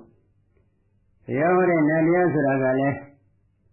သာပြင်းမြတ်သမ္မာသမ္ဗုဒ္ဓဘုရားရှင်တို့သာသိနိုင်တာတာဝကတွေဘယ်လိုမှမသိနိုင်ဘူးမျက်စိတူမြင်ရတဲ့အတွင်းမှာအကျဉ်းကလေးတိမကဖြစ်ပြီးပြည့်နေတဲ့ဒီနံတရားတွေကိုဘယ်လိုရှိမလဲဆိုပြီးကလေးတိနဲ့ဂိုင်းပေါ်လိုက်တာကြောင်ပုပြီးတော့ကိုွေးနေရတယ်ဒီနေ့အဲ့ဒီဘုရားဟောတဲ့နံတရားရှိလို့ရတယ်လို့ပြောတဲ့ပုဂ္ဂိုလ်အရေးအတွက်အမတန်နည်းမတော်ဘူးလားနည်းပါတယ်နော်အဲ့ဒါနည်းနည်းလေးစဉ်းစားကြည့်ပေါ့ဘုရားကဒီယုတ်ဒီနံကိုမသိရင်နိဗ္ဗာန်မရဘူးအတိအကျဟောတယ်ခေတ်ကဒီယုတ်ဒီနာကိုမသိနိုင်နိဗ္ဗာန်ရပါတယ်ဒီယုတ်ဒီနာကဘုရားသာသိတာတာဝကတွေမသိနိုင်ဘူးလို့ပြောတော့နိမလမ္မကိုနိမလမ္မနိမလမ္မကိုတော့နိမလမ္မလို့ထင်နေတယ်ဘာဖြစ်လို့ဒီလိုထင်ရလဲဘုရားကဘုရားအလုံးတော်ကိုစံထားပြီးပြောမယ်ဆိုရင်တော့ဘုန်းကြီးသဘောပေါက်လို့ပြောရင်ပေါ့ဥပကံမေနဝါရိတောရှိကဒီလိုနိမလမ္မကိုနိမလမ္မနိမလမ္မကိုနိမလမ္မထင်တော့အောင်ပြုဆောင်ရတဲ့ကံမိကအမှန်တရားကိုမမြောင်တမ်းပြီးပြိတ္တင်ထားလို့ဒီလိုဖြစ်နေတယ်လို့ဘုန်းကြီးတို့ပြောမယ်ဆိုရင်မှန်ပြန်သွားမလားမှားတော့မမှားဘူးလို့ထင်တယ်ဘာဖြစ်လို့လဲဦးဇင်းတို့ဘုရားအလောင်းကိုစံထားပြီးပြောနေတာပေါ့နော်ဒါကြောင့်တရားကြီးတွေကံကိုထရောနဲ့အပိန်းလေးတွေမှာမမှန်ကန်ကအတိဉာဏ်လေးတွေရရှိဖို့ရန်အတွက်မမှန်ကန်ကန်စိတ်နဲ့စိတ်ဓာတ်လေးတွေရှိထားပြီးထူထောင်ထက်ဖို့တော့မလိုဘူးလားလိုအပ်နေတယ် ခုဒီဥဒ္ဓဘုရားအလောင်းတော်ကလေးလေးဖြစ်တဲ့ကဘာတတိပါရမီဖြည့်ထားတဲ့သူတော်ကောင်းမှန်တယ်လေးလေးဖြစ်တဲ့ကဘာတတိခုကိုဖြတ်ကျော်လာခဲ့တာနဲ့တိုင်းတာကြည့်မယ်ဆိုရင်ကတ္တဗမြတ်စွာဘုရားသာသနာတော်ဆိုတာကမနေ့တနေ့ရလောက်ကနော်အဲဒီလောက်မှမှန်ချက်ကြီးတစ်ခုဖြစ်လိုက်ခြင်းဒီညီမနမကြီးကို6နှစ်တိုင်းတိုင်းကြည်ကြံကြုတ်ကိုပေါင်းများအထုတ်ဖို့ရအတွက်အကြောင်းတစ်ခုဖြစ်မသွားဘူးလားဖြစ်ပါတယ်ဒီလိုဆိုရင်နောက်ထပ်မေးကြရရှိတယ်သူမှန်ကန်ကကျင့်နေတဲ့အကျင့်စဉ်တွေရှိတယ်ဒီကျင့်စဉ်တွေကတော့အကျိုးမပေးတော့ဘူးလားလို့မေးကြမရှိဘူးလားရှိပါတယ်နော်အကျိုးပေးပါတယ်နော်အနိကဆုံးဖြစ်တဲ့ဒီကတ္တဗမြတ်စွာဘုရားရဲ့သာသနာတော်တိုင်းမှာပဲဂတိကာရဩဒိဋ္ဌကနေသဘင်ဆွဲပြီးအတင်းဆွဲခေါ်တဲ့အတွက်နောက်ဆုံးသဘောတူပြီးတော့ကတ္တဗမြတ်စွာဘုရားထံလိုက်သွားတယ်ကတ္တဗမြတ်စွာဘုရားရှင်ထံမှာတရားတော်ကိုနာကြားရတဲ့အတွက်စိတ်ဓာတ်ကိုကြောင်းလဲပြီးတော့သာသနာပေါ်ဝင်ရောက်ပြီးရှင်ဟန်ပြုတယ်တရားပြုလိုက်တဲ့အချိန်ကဘာလို့တလဲနံပါတ်1သတုပါရိသောတိသီလခေါ်တဲ့သီလကြီး၄ပါးကိုစင်ကြယ်အောင်ဖြစ်ကျင်တော်မူပါတယ်အဲ့ဒီသီလကြီး၄ပါးကိုစင်ကြယ်အောင်ဖြစ်ကျင်ပြီးတဲ့အချိန်ခါကျတော့ဘာလို့တလဲဘုရားအလောင်းတော်တို့ရဲ့ဓမ္မတာတစ်ခုရှိတယ်ဉာဏ်ကြီးဟူသောဥကြိုကိုကျိုးတော့အောင်ဘယ်တော့မှမလုပ်ဘူးဉာဏ်ကြီးဟူသောဥကြိုကိုချက်မြက်လာအောင်အမျက်တွေးပြီးတော်မူတယ်ဘယ်နဲ့တော့ဒီကကြီးဉာဏ်ကြီးဟူသောဥကြိုကိုကျိုးတော့အောင်ချိုးတာနဲ့ဉာဏ်ကြီးဟူသောဥကြိုကိုချက်မြက်အောင်တွေးတာနဲ့ဘယ်ရင်ကောင်းလဲဟမ်ချက်မြက်အောင်တွေးကြည့်တယ်ဆိုရင်ဘုရားအလောင်းတော်ကဘာလို့တလဲကတ္တဗမြတ်စွာဘုရားရဲ့မျက်မှောက်တော်မှာသာသနာပေါ်ရောက်ပြီးရှင်ဟန်ပြုတယ်ဟောဉာဏ်ကြီးဟူသောဥကြိုကိုချက်မြက်အောင်တွေးနေတာနော်ရှင်ဟန်ပြုပြီးတော့ဘာလို့တလဲသတုပါရိသုတ်တိသီလပါဠိမောက္ခသဝရသီလအိန္ဒိယသဝရသီလအာဇီဝပါရိသောတိသီလပစ္စယတတိတိသီလခေါ်တဲ့သီလကြီး၄ပါးကိုအသက်ပေးပြီးတော့တကယ်ဖြစ်ခြင်းဖြစ်ခြင်းတော့ဘာလို့တလဲဒုတိယ13ပါးဆောင်းနေနော်ဒုတိယ13ပါးဆောင်းပြီးတော့အတုတ္တဖြင့်အရင်ချင်းဒုတိယတော့မှနေခြင်းဆိုတဲ့ဒီဒုတိယကိုဆောင်းတယ်ဆောင်းပြီးတဲ့အချိန်ကဘာလို့တလဲတိပိဋကဗုဒ္ဓဝါစနာဥက္ကဋိတဝါပိဋကသုံးပုံတွေကိုအလုံးသိနေတယ်ဒါကပရိယတိပိုင်းဒီလပိုင်းမှာကုသိုလ်ဖြစ်ပြီးတဲ့အချိန်ကပရိယတိကိုဘုရားရှင်ရဲ့ပိဋကသုံးပုံဆိုတဲ့တရားတော်တွေကိုနှုတ်ငုံရအောင်အလုံးသိနေတယ်အဲဒီလိုသိခဲ့တဲ့ဘုရားကိုဘုရားရှိပါတယ်နော်ဒါလေးလေးဖြစ်တဲ့ကမ္ဘာတိအတွင်းမှာကိုဘုရားရှိခဲ့တဲ့ကတ္တဗဘုရားရှင်သာသနာတော်မှာတဘုရားပဲအဲဒီသိပြီးတဲ့နောက်ဘာလို့တလဲသမထဘိုင်းမှာလောကီဇာသမပ7ပါးကိုကျွမ်းကျင်အောင်အထုတ်တယ်အဘိညာဉ်လောကီအဘိညာဉ်5ပါးကိုရရှိအောင်ကြိုးစားအထုတ်တော်မူပါတယ်ဝိပဿနာဘိုင်းကျတော့သင်္ခါရုပ္ပက္ခဉာဏ်တို့တိုင်အောင်ဝိပဿနာဘာဝနာကမ္မထာတွေကိုစီပြန်အထုတ်တော်မူပါတယ်အဲဒီလိုအထုတ်တဲ့အပိုင်းမှာကတ္တဝိသကတ္တဝုကိုအမြဲတမ်းဖြစ်ကျင်တော်မူတယ်ကတ္တဝိသကတ္တဝုဆိုတာကသံဃာရွာတို့သွားတဲ့အချိန်ခါမှလည်းကမ္မထံကိုနှလုံးသွင်းပြီးတော့အမြဲတမ်းသွားတယ်။သံဃာရွာမှအကြောင်းကိုတစ်ဖန်ပြန်လာတဲ့အချိန်ခါမှလည်းကမ္မထံကိုအမြဲတမ်းနှလုံးသွင်းပြီးတော့မှသွားပြန်လာတယ်။အဲဒီလိုဝုတ်ကိုကတ္တပိစ္ဆာဂတိကဝုတ်လို့ခေါ်ပါတယ်။ထိုကတ္တပိစ္ဆာဂတိကဝုတ်ကိုဖြစ်ခြင်းလျက်သတ္တပါရိသောတိသီလကလည်းအစသင်္ခါရုပ္ပကဉာဏ်တို့တိုင်အောင်သောဘုဖော်ပြခဲ့တဲ့လုပ်ငန်းခွင်တွေကိုသိတဲ့ကြည်ကြံတို့ကိုပေါ်မြတ်အထုတ်တော်မူတယ်။ဒါကဉာဏ်ကြီးဟုသောဥကြိုကိုထက်မြက်အောင်တွေးနေတဲ့လုပ်ငန်းတွေပဲ။အဲဒီလိုတွေးလိုက်တဲ့အတွက်ကြောင့်လဲဘုရားတော်မြတ်စွာဘုရားအလောင်းတော်ဒီပါရမီကြီးရောက်လာတဲ့အချိန်ခါမှာတတ်ပြည့်မြတ်တဲ့ဉာဏ်တော်မြတ်ကြီးကိုထိုးရမသိဘူးလား။သိသိသွားတယ်ဒီဘက်ကအကောင်းဘက်ပဲ။အကောင်းကြီးကလည်းအကောင်းဘက်ကိုအကျိုးပေးမှမှန်တယ်။ဒါပေမဲ့ကြားရမှာခိုးတော့အနေအချင်းမကောင်းတဲ့ကံကြီးကလည်းမကောင်းကျိုးကိုမပေးဘူးလား။ဒီလိုနဲ့ဒါကြောင့်မကောင်းကျိုးကိုပေးမဲ့ပုံစံမျိုးကိုဖန်တီးပေးတာကဘာကရှင်းဥစလာတယ်စိတ်နေစိတ်ကအယူအဆပဲနော်စိတ်နေစိတ်ကအယူအဆနဲ့ပတ်သက်ပြီးဘုန်းကြီးကယုံနာအကြောင်းတော်ပြောပြီးနောက်ထပ်တစ်ခုကြံနေပြီဘုန်းကြီးနည်းနည်းထပ်တော့ပြောတယ်အနတ္တလက္ခဏာတုတ်တန်စတဲ့ထိုတုတ်တန်ဒီမှာဘုရားရှင်ကယံတိစိတ်ရူပါတိတံလည်းကတော့သစ္စုပ္ပန္နစတဲ့ဖြင့်အဋ္ဌာကခန္ဓာ၅ပါးကိုလည်းဝိပဿနာရှုဖို့သင်ကြားထားပြီးဖြစ်တယ်။မဟာနိဒနာတုတ်တန်စတဲ့ထိုတုတ်တန်ဒီမှာလည်းအနိကြောင့်သောပိစုပ္ပန်အကျိုးဖြစ်ပုံပိစုပ္ပန်အကြောင်းကြောင့်အနာကအကျိုးဖြစ်ပုံဆိုတဲ့ကြောင့်ကျိုးဆက်နေမှုပြိဿသမုပ္ပါဒဝတရားကိုအနုဘောဓဉာဏ်ပရိဝိဒဉာဏ်တို့ဖြင့်ကိုယ်တိုင်မျက်မှောက်တွင်ပေါမသိခဲ့ဘူးဆိုရင် သန္တရာဝစီဒုက္ခမှဘယ်နည်းနဲ့မှကျော်လွန်လွန်မြောက်မှုမဖြစ်နိုင်ဘူးဆိုပြီးအတိအကျဟောထားခဲ့။ဩသစ္စာတန်ယုတ်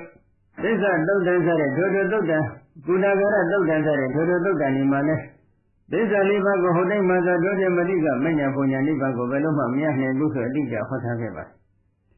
အဲဒီလိုဟောထားတော့ဦးဇင်းတို့ဒုက္ခသစ္စာသမုဒယသစ္စာကဒုက္ခသစ္စာဖြစ်ပုံကိုဟုတ်တိုင်းမှန်စွာသိလို့ကဘုန်းကြီးတို့ဘာလုပ်ရမလဲသမုဒယသစ္စာကိုသိအောင်ရှုရမလားမရှုရဘူးလားရှုရမယ်နည်းနည်းလေးစဉ်းစားခံနေတကူဘုန်းကြီးကြီးကနည်းနည်းမေးကြတယ်ဒုက္ခသစ္စာဒီသမုဒယသစ္စာကြောင့်ဖြစ်တယ်ဆိုတာလက်ခံနိုင်သလား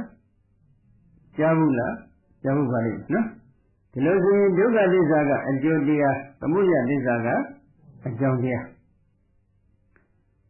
သမုဒယသစ္စာကြောင့်ဒုက္ခသစ္စာဖြစ်တယ်ဆိုရင်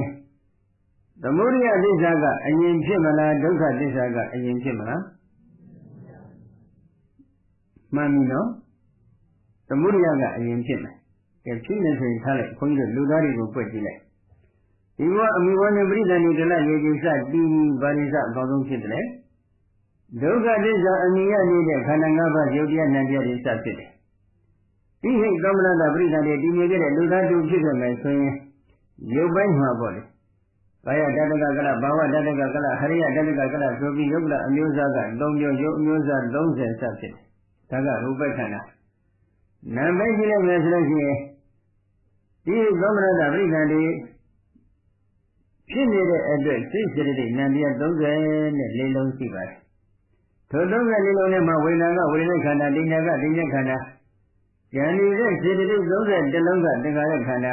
အတိစိတ်ဝိညာဉ်ကဝိညာဉ်နဲ့ခန္ဓာပေါင်းလိုက်တော့ခန္ဓာဘယ်နှခန္ဓာဘယ်နှပါလဲ4ပါးရူပခန္ဓာတစ်ပါးနဲ့ထပ်ပေါင်းလိုက်တော့ခန္ဓာ5ပါးအဲ့ဒီခန္ဓာ5ပါးဒီသစ္စာဒေသနာတော်ကြီးကဘာသစ္စာလဲလို့မေးရင်ဘယ်လိုဖြေမလဲဒုက္ခသစ္စာတန်ခိတေနပိစုပါဒနဲ့ခန္ဓာဒုက္ခတဲ့လူတိုင်းလိုလိုပြတဲ့ရဘူးတဲ့စကားလုံးလေးပဲလူရင်တုံရှင်းပြောကြလို့ဆိုရင်ဥပါဒနဲ့ခန္ဓာ၅ပါးဒီဘာသစ္စာလဲဒုက္ခသစ္စာတဲ့မှန်ပြီနော်ဟုတ်လားမှန်မလားကဲနောက်ထပ်အဲ့ဒီဒုက္ခသစ္စာဒီဘလို့ကြောင့်ဖြစ်တယ်လို့မေးတော့သမုဒယသစ္စာကြောင့်ဖြစ်တယ်လူသားတို့ကိုဝတ်ွက်ပြီးကြည့်လိုက်မယ်ဆိုလို့ရှိရင်ဒီဘက်မှာဒုက္ခသစ္စာကကောင်းဆုံးဖြစ်သလားသမုဒယသစ္စာကကောင်းဆုံးဖြစ်သလားဒီဘက်မှာလေဒီဘက်မှာမိဘနဲ့ကြလိုက်ရင်ဒီစတည်ရတဲ့ဒုက္ခသစ္စာကအရင်ဖြစ်သလားသမုဒယသစ္စာကအရင်ဖြစ်သလားဒုက္ခသစ္စာကအရင်ဖြစ်အဲ့ဒီဒုက္ခသစ္စာဒီဘလို့ကြောင့်ဖြစ်လဲဒါဖြင့်အဲ့ဒီသမုဒယဟာဒီဘက်ပေါ်မှာရှိမလားဟိုဘက်ပေါ်မှာရှိမလားအဲ့ဒါပဲနော်မျက်စိလဲနေတာဒီတော့ခိကတော့ဗာပြောတယ်တဏှာဟာသမုဒယသစ္စာပဲပေါ့ဘယ်တဏှာလဲလို့တော့မဆန်းဖြစ်ဘူးအတိကအဝိဇ္ဇာတဏှာဥပါဒနဲ့ခြံရမြင့်ဖြောင်းတတ်တဲ့သင်္ခါရကံဆိုတဲ့သမုဒယသစ္စာတွေကြောင့်ဒီဘဝမှာဒုက္ခသစ္စာကလာဖြစ်တယ်ဒီဘဝတဏှာဒီဘဝအဝိဇ္ဇာတဏှာဥပါဒသင်္ခါရကံကြီးကြောင့်ဒီဘဝဒုက္ခသစ္စာဖြစ်တာဟုတ်သလားမဟုတ်သေးဘူးနော်ဒီကဓမ္မဝိညာဉ်ကမရှိဘူးလို့ဘုန်းကြီးမဆိုလို့ဘူးကအတုတဖြင့်ကံနဲ့ဆက်သွယ်နေတဲ့အကျိုးတရားတွေကိုဘုန်းကြီးဝတ်ပြပြီးရှင်းနေတာပါဒီတော့အလေဒီဘဝသမုဒယသစ္စာကြောင့်လားဒီဘဝဒုက္ခသစ္စာရှိအောင်မှန်ရင်လောကမှာအကြည့်တန်အယုံဆိုးတဲ့ပုဂ္ဂိုလ်ရှိနိုင်ပါမလားဒီလိုကြီးဒီလိုကြီးစိတ်ဆောင်နဲ့အများအားမဖြစ်ချင်ဘူးဘုန်းကြီးကတော့ဖြစ်ချင်ပါလေသေတာမသေးတာထားစိတ်ဆောင်နဲ့ဝေဘောဘောဘာတင်းနေနေလေးနဲ့နေရရင်မကောင်းဘူးလားကောင်းတာပေါ့သဘင်လေးဖြူကောင်းကြီးလေးဖြူပြီးတော့လက်ကြားအိုဘဝနဲ့နေရတာဆိုင်ရင်စိတ်ဆောင်နဲ့ကတော့ပုံမကောင်းဘူးလားပုံကောင်းတဲ့သဘောရှိပါတယ်ဒါပေမဲ့လို့ပိဿုပန်သမုဒယသစ္စာကြောင့်ပိဿုပန်ဒုက္ခသစ္စာဖြစ်ရောမှန်ခဲ့ရင်ဆိုပြီးတော့ပဋ္ဌာန်းအထက်ကရာကအရှင်းလင်းတင်ပြထားတယ်ကာမဂုဏ်တော်တစ်ခုပြုပြီးနတ္တဖြစ်တဲ့ပုဂ္ဂိုလ်တူကနတ္တဖြစ်ကြောင်းကာမဂုဏ်တော်တစ်ခုပြုပြီးဆူတောင်းလိုက်ရင်ဖြစ်ချင်းနတ္တဖြစ်မလားပိဿုပန်သမုဒယသစ္စာကပိဿုပန်ဒုက္ခသစ္စာကိုဖြစ်စေတယ်ဆိုရင်ဖြစ်ချင်းနတ္တဖြစ်မလားမဖြစ်ဘူးလားဖြစ်ရမယ်ဖြစ်ကောဖြစ်သလားမဖြစ်ဘူးသ စိတ်ကြောင့်ဖြစ်ခြင်းဖြစ်တဲ့စဉ်စိတ်ကြောင့်ဖြစ်ကြောင်းဖြစ်တဲ့ကောင်းမှုကုသိုလ်ကတခုထူထောင်ပြီးစိတ်ကြောင့်ဖြစ်ပါခြင်းထူထောင်တဲ့ဖြစ်ခြင်းမဖြစ်ဘူးလားဖြစ်ရမယ်ဒါပိဿုပန်သမုဒိယသစ္စာကပိဿုပန်ဒုက္ခသစ္စာဖြစ်ရမှန်ရင်ဖြစ်ရမယ်ခုဖြစ်ကောဖြစ်သလားမဖြစ်ဘူးဒါကြောင့်ပိဿုပန်သမုဒိယသစ္စာကြောင့်ပိဿုပန်ဒုက္ခသစ္စာဖြစ်တာဟုတ်သလားမဟုတ်ဘူးအကျဉ်းပိဿုပန်သမုဒိယသစ္စာကြောင့်သာပိဿုပန်ဒုက္ခသစ္စာဖြစ်ရတယ်ဆိုရင်လောကမှာအိုတဲ့လူနားတဲ့လူရှိရင်ပါမလားမရှိတော့ကောင်းမှုကုသိုလ်ပြုပြီးသုတောင်းနေနေမှာပဲတည်တဲ့လူကရှိအောင်မလားမရှိနိုင်ဘူးကောင်းမှုကုသိုလ်ပြုပြီးသုတောင်းနေမှာပဲအကြည့်ကြရုပ်ဆိုးတဲ့လူကရှိအောင်မလားအဲ့ဒါတော့ဘုန်းကြီးမပြောတတ်ဘူးနော်ဘုန်းကြီးမပြောတတ်ဘူးဆိုတာကသူတို့ကတော့သူတို့ကိုသူတို့လှတယ်လို့ထင်တာပေါ့လေဒီညမှာဟိုခုဒီပိုင်းကြီးကြည့်ပါလားအမေရိကန်ကြီးကတွေးမှာပေါ့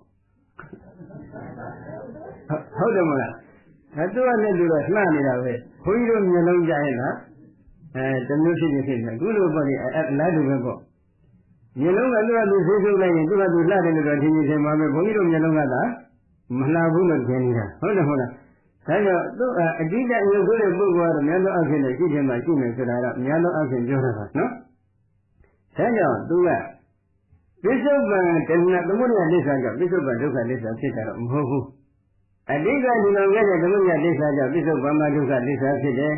ပိဿုပန်မှာထူထောင်လိုက်တဲ့သမုဒယသစ္စာကြောင့်နောက်အနာဂတ်မှာဒုက္ခသစ္စာဖြစ်မယ်ဒီကြောင့်ကျိုးဆက်နေတဲ့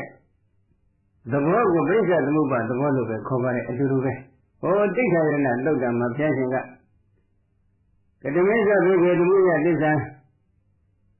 အဝိဇ္ဇာသစ္စာတိခါရတိခါရသစ္စာဝိညာဏစသဖြင့်ကြောင့်ကျိုးဆက်နေမှုပြိဿသမုပ္ပါသဘောတရားကိုသမုဒယသစ္စာဆိုပြီးအတိအကျဟောထားပါတယ်အတူတူပဲနော်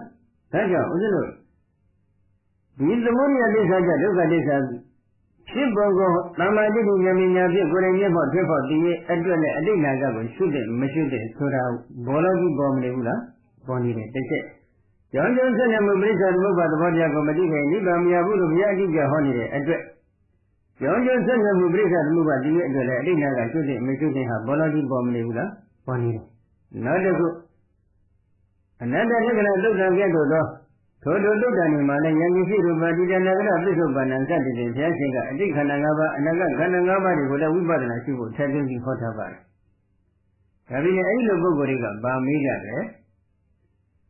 အရှင်ဘုရားဓမ္မစကြာမှာမြတ်စွာဘုရားကအတိတ်ကရှုဖို့ဘယ်မှာဟောတယ်တဲ့။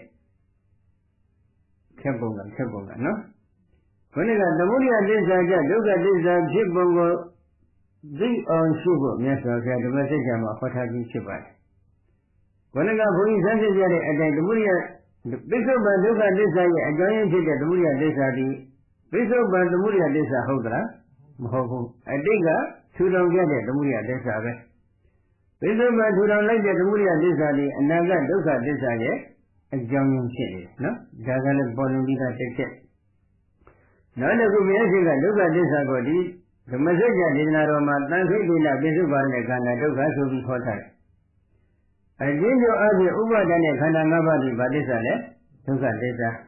ဘာဒီဥပါဒနဲ့ခန္ဓာလဲလို့မေးတော့ဥပါဒနဲ့ခန္ဓာ၅ပါးကဘာလဲသိပြီးသားပဲနော်ယောဝေဒနာတင်ညာသင်္ခါရခေါ်တဲ့ခန္ဓာ၅ပါးပဲနော်ယောဝေဒနာတင်ညာသင်္ခါရဝိညာဉ်ခေါ်တဲ့ခန္ဓာ၅ပါးပဲအဲ့တော့ဒီခန္ဓာ၅ပါးမှာရူပဘာဒနဲ့ခန္ဓာဆိုတာဘာလဲဟိုတနေ့ကလည်းဘုန်းကြီးရှင်းထားပါတယ်နာဟုထမှာပဲနော်ယံကိစီရူပတိတနာဂတပိဿုပန္နဣဇတဝါပိတဝါဩဒရိကဝဒုက္ခမဝါဒီနဝပရိဒဝါယံတုရိတန္တိကေဝတတောဥပါဒနိယအယဟုတ်စတိရူပဘာဒနဲ့ခန္ဓောအတိနာကပိဿုပန်ဣဇတပိတဩဒရိကဒုက္ခမဟိနပရိဒဒုရတန္တိကခေါ်တဲ့တစ်မျိုးသောချက်တွေဒီနေတဲ့အာသောတရားတို့ရဲ့အာယုံဖြစ်တဲ့တဏှာတိတိတို့ရဲ့ငါဟာလို့စွဲယူအပ်တဲ့ယုတ်တရားအစုအပုံကိုရူပဘာဒနဲ့ခန္ဓာလို့ခေါ်တယ်ဒါဘုရားရှင်ရှင်းထားတယ်အလားတူပဲတစ်မျိုးသောချက်ဖြင့်ဒီနေတဲ့ဝေဒနာစုဘောတင်ညာစုဘောသင်္ခါရအစုဘောဝိညာဉ်အစုပုံတွေကိုလည်းဝေနုဘာဒနဲ့ခန္ဓာတိညုဘာဒနဲ့ခန္ဓာသင်္ခါရုဘာဒနဲ့ခန္ဓာဝိညာဉ်ုဘာဒနဲ့ခန္ဓာအတိတိခေါ်ကြောင်းထိုခန္ဓာတုတ်တံမှာဘုရားရှင်အတိအကျဟောထားဟောထားတဲ့အခါကျတော့အဲ့ဒီတစ်မျိုးသောချက်ဖြင့်ဒီဥပါဒနဲ့ခန္ဓာ၅ပါးဒီသစ္စာဒေသနာတော်နိယပါသစ္စာလဲဒုက္ခသစ္စာအဲ့ဒီဒုက္ခသစ္စာရှင်ရဲ့မှာအတိတ်ခန္ဓာ၅ပါးလည်းမပါဘူးလားပါတယ်ပိဿုပန်ခန္ဓာ၅ပါးလည်းပါတယ်အနာဂတ်ခန္ဓာ၅ပါးလည်းပါနေပါတယ်ဒီလိုဆိုလို့ရှိရင် ဓမ္မစကြာဒေသနာတော်မှာလည်းဘုရားရှင်ကယံကိစီရူပအဋ္ဌန္တာခတ္တပိစုပ္ပန္နံစသည်ဖြင့်အဋ္ဌခန္ဓာ၅ပါးပိစုပ္ပခန္ဓာ၅ပါးအနန္တခန္ဓာ၅ပါးတွေကိုလည်းဝိပဿနာရှုဖို့ဟောတယ်ဓမ္မစကြာမှာလည်းဒုက္ခသစ္စာကိုသိအောင်ရှုဖို့ဟောတယ်ဒုက္ခသစ္စာကိုသိအောင်ရှုရမယ်ဆိုတဲ့အထက်မှာအဋ္ဌခန္ဓာ၅ပါးပိစုပ္ပခန္ဓာ၅ပါးအနန္တခန္ဓာ၅ပါးအလုံးမပါဘူးလားပါတယ်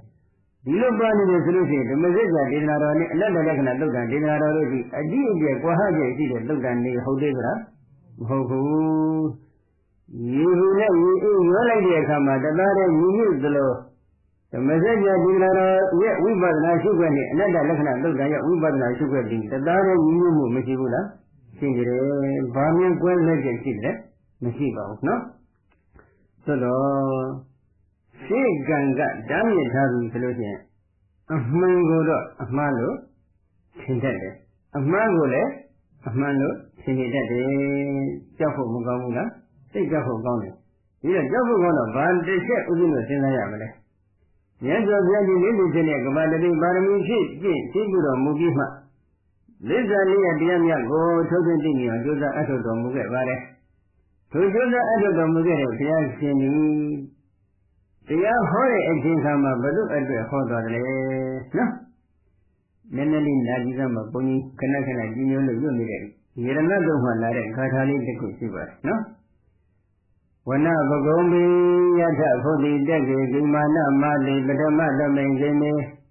သတ္ထုပမဓမ္မဝရအတေတဟိနိဗ္ဗာနဂာမိပရမဟိတယဣဒံမိဘုဒ္ဓေရတနံပဏိတံဣတိနဒိစေနာတုတိဟောတုဒီမနနွေလတို့၏ပထမသမိန်ခြင်းနေရှိဝအစနွေလဖြစ်သောမာတိစိတ္တရမတာတကုလ၌ဘုန်းကြီးတို့ဒီစိတ္တရမတာကိုဘာသာပြန်ဆိုတဲ့အပိုင်းမှာတော့ဘုန်းကြီးတို့မြန်မာလိုဘာသာပြန်ခဲ့ရင်လည်းနည်းနည်းခက်ခဲတဲ့သဘောရှိပါတယ်နော်အထူးသဖြင့်စိတ္တရမတာပြီးဆိုလိုတာစိတ္တရမတာကိုလို့ဆိုလိုတာကတော့တဘောလားပြီးကြတရားမှဒီတကုလဖြစ်အထိဆိုလိုပါတယ်နော်အဲဒီစိတ္တရမာနလို့ခေါ်ဆိုအပ်တဲ့ဒီတလအတွင်းမှာဘာဖြစ်တယ်လဲဒီမာနနွေလာတို့ဤပထမသမိန်ကိမေရှိအစနွေလာဖြစ်သောမာတိစိတ္တရမာနတကုလ၌ဘုဒ္ဓတေကြီးပြုလုံးရုပ်ပွင့်သောခက်ပြားဆုံးရှိသောဝနဘဂုံပေတောဟုတ်သည်သတိရူသောယထာအတရိရှိလာပြီတကဲ့သို့ရှိတုန်းကတော့တောအုပ်ကြီးတွေကသိကောင်းတယ်နော်တောအုပ်ကြီးတွေကိုကြည့်လိုက်မယ်ဆိုလို့ရှိရင်မေဥအစဖြစ်တဲ့ဒီစိတ္တမာနလတကုမှာပင်လုံးကျပွင့်နေတဲ့ပန်းနေဖြင့်ဝေဇာနေတဲ့တောအုပ်ကြီးကိုလှမ်းကြည့်မယ်ဆိုရင်မြင်နိုင်တယ်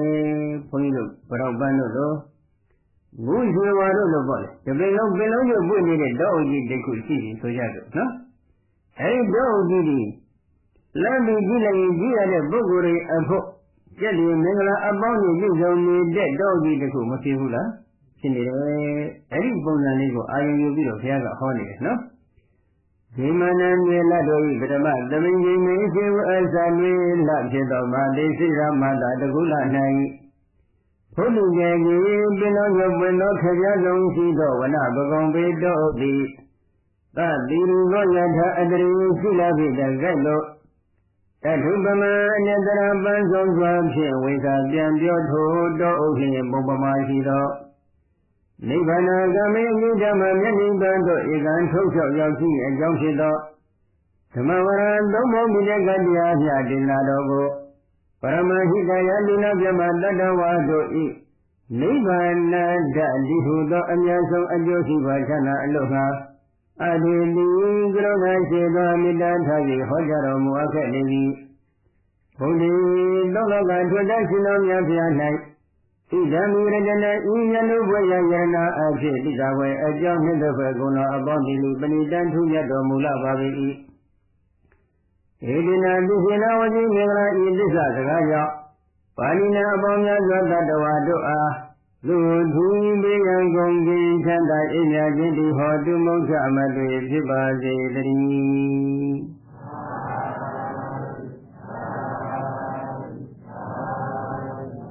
ဝေဒာလိတိ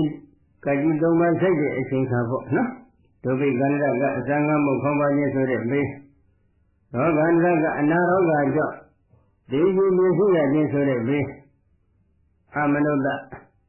ဘလူတွေဖန်ဆာခြင်းဆိုတဲ့ဘေးအဲဒီဘေးသုံးခုဆက်ရောက်တဲ့အချိန်ခါမှာသစ္စာပြုပြီးမြတ်စွာဘုရားဟောကြားတော်မူတဲ့ခါထာလေးကိုဖြစ်ပါတယ်ဒါတစ်ခါထာတစ်ခုအဲဒီယန္တလုတ်တာဟောကအာလုံးသစ္စာပြုတဲ့ခါထာတွေပဲအဲဒီဝစီမင်္ဂလာသစ္စာတကားကြောင့်သေဝိန္ဒလီကြီးလူလူသားလူသားအပေါင်းတို့သည်ဘေးရန်ကုန်ကိချမ်းသာအိမ်ညာခြင်းဖြစ်ပါစေဆိုပြီးသစ္စာပြုလိုက်တဲ့အတိုင်းဝေဒာလီလူလူသားအပေါင်းတို့လည်း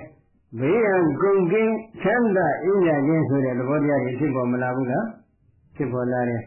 သစ္စာစကားပြီးမှန်လို့လားမှန်လို့လားမှန်နေတယ်ကျက်ကောင်းတော့မှန်ရင်ဘာမှန်လဲຫນွေဥအစဖြစ်တဲ့စိတ္တမာသတကုလမှာပင်လုံးကိုပြည့်နေတဲ့ဒေါဝတိမြတ်ခုဒီကျက်တိမင်္ဂလာဘောဖြင့်ပြည့်စုံတော်ပဲဘုရားရှင်ဒီသုံးပုံပိဋကဆိုတဲ့တရားဒေသနာတော်ကိုဟောကြားထားပါတယ်ထိုတရားဒေသနာတော်ဒီမှာပြန်ပြီးဆက်စုကြည့်လိုက်ရင်အနတ္တရာဆိုတဲ့ပန်းတို့ဖြင့်ဝေစာပြန်ပြောနေတဲ့တောအုပ်ကြီးနဲ့သိတူတယ်ထိုပိကလုံးဝဆိုတဲ့တောအုပ်ကြီးကိုဘုရားရှင်ဒီဘာဥဒ္ဓမြတ်ဖြင့်ဟောထားတယ်ပရမဟိတယလူနာပြမတတဝါတို့ဤနိဗ္ဗာန်တတ်ဒီဟုသောအမြတ်ဆုံးအကျိုးစီးပွားချမ်းသာအလို့ငှာအဒီလီကရုဏာရှိပါမေတ္တာထား၍ဟောကြားတော်မူအပ်ခဲ့လေသည်။ဘာအတွက်ဟောလဲ။လူနာပြမတတဝါတို့ရဲ့နိဗ္ဗာန်တတ်ဆိုတဲ့အမြတ်ဆုံးအကျိုးစီးပွားချမ်းသာအလို့ငှာရည်ရွယ်ပြီးတော့ဒီပိကသုံးပုံဆိုတဲ့တရားဒေသနာတော်တွေကိုဘုရားရှင်ဟောကြားတော်မူခြင်းဖြစ်တယ်လို့ဒီလိုဖော်ပြထားတယ်။ဒီတော့လူတွေကသုံးပုံမှာလာတဲ့တရားတွေဘုရားရှင်အတွက်လားလူနာမြမတ attva တို့နိဗ္ဗာန်ကိုရရှိအတွက်လားလို့မေးရင်ဘယ်လိုဖြေမလဲလူနာမြမတ attva တွေနိဗ္ဗာန်ရရှိအတွက်နိဗ္ဗာန်ဆိုတဲ့အကျိုးတူအကျိုးမြတ်ကြီးရရှိအတွက်ဘုရားဟောခဲ့ပါတယ်ဘုရားရှင်အတွက်ဘုရားဟောသွားတာဟုတ်သလားမဟုတ်ဘူးမဟုတ်တော့ပြန်စဉ်းစားကြည့်တာတရားဟောတဲ့ယုံနာဘုရားကသိနိုင်တဲ့တာဝကတွေမသိနိုင်ဘူးဆိုတော့ဘုရားရှင်ဒီဟောထားတဲ့ယုံနာကဘုရားအတွက်သာဖြစ်တဲ့တာဝကတွေအတွက်မဟုတ်ဘူးလို့မပြောတော့လည်းပြောသလိုဖြစ်မတော့ဘူးလားဘုရားကလည်းအဲ့ဒီယုံနာကလို့ရတခြားယုံနာများထပ်ပြီးဟောထားတာရှိသေးလားမရှိပြန်ဘူးကဲမခက်ဘူးလားဘုရားဟောတဲ့ယုံနာကဘုရားအတွက်သာဘုရားဟောတယ်ဆိုတော့ဘုရားရှင်ဒီလေးခုဖြစ်တဲ့ကမာတတိပါရမီဖြစ်ပြီးသူ့အတွက်သူတရားဟောတော်တယ်တာဝကတွေအတွက်ဘာမှမဟုတ်ဘူးလို့မပြောတော့လည်းပြောသလိုဖြစ်နေတယ်အဲ့ဒီလိုအယုအစလေးတွေပေါ်လာအောင်ဘာကဖန်တီးပေးတယ်ဘာဆိုတော့ဘုန်းကြီးမသိဘူးဆိုခုဥစ္စာတို့ဘုရားအလောင်းတော်ရဲ့ထုံးကိုကြည့်ရင်တော့နာဟဣန္ဒိနမေကိနပါဘုံနေဘောဓိမုဒ္ဓမံကုံမေကိနာကဝေသိတံပုဗ္ဗကံမိနဝါရိတောဟံငါဘုရားအလောင်းတော်သည်ဣန္ဒိနမေကိနဤဒုက္ခရစီယဟုခေါ်ဆိုအပ်တဲ့မှားရင်သောလမ်းစဉ်ဖြင့်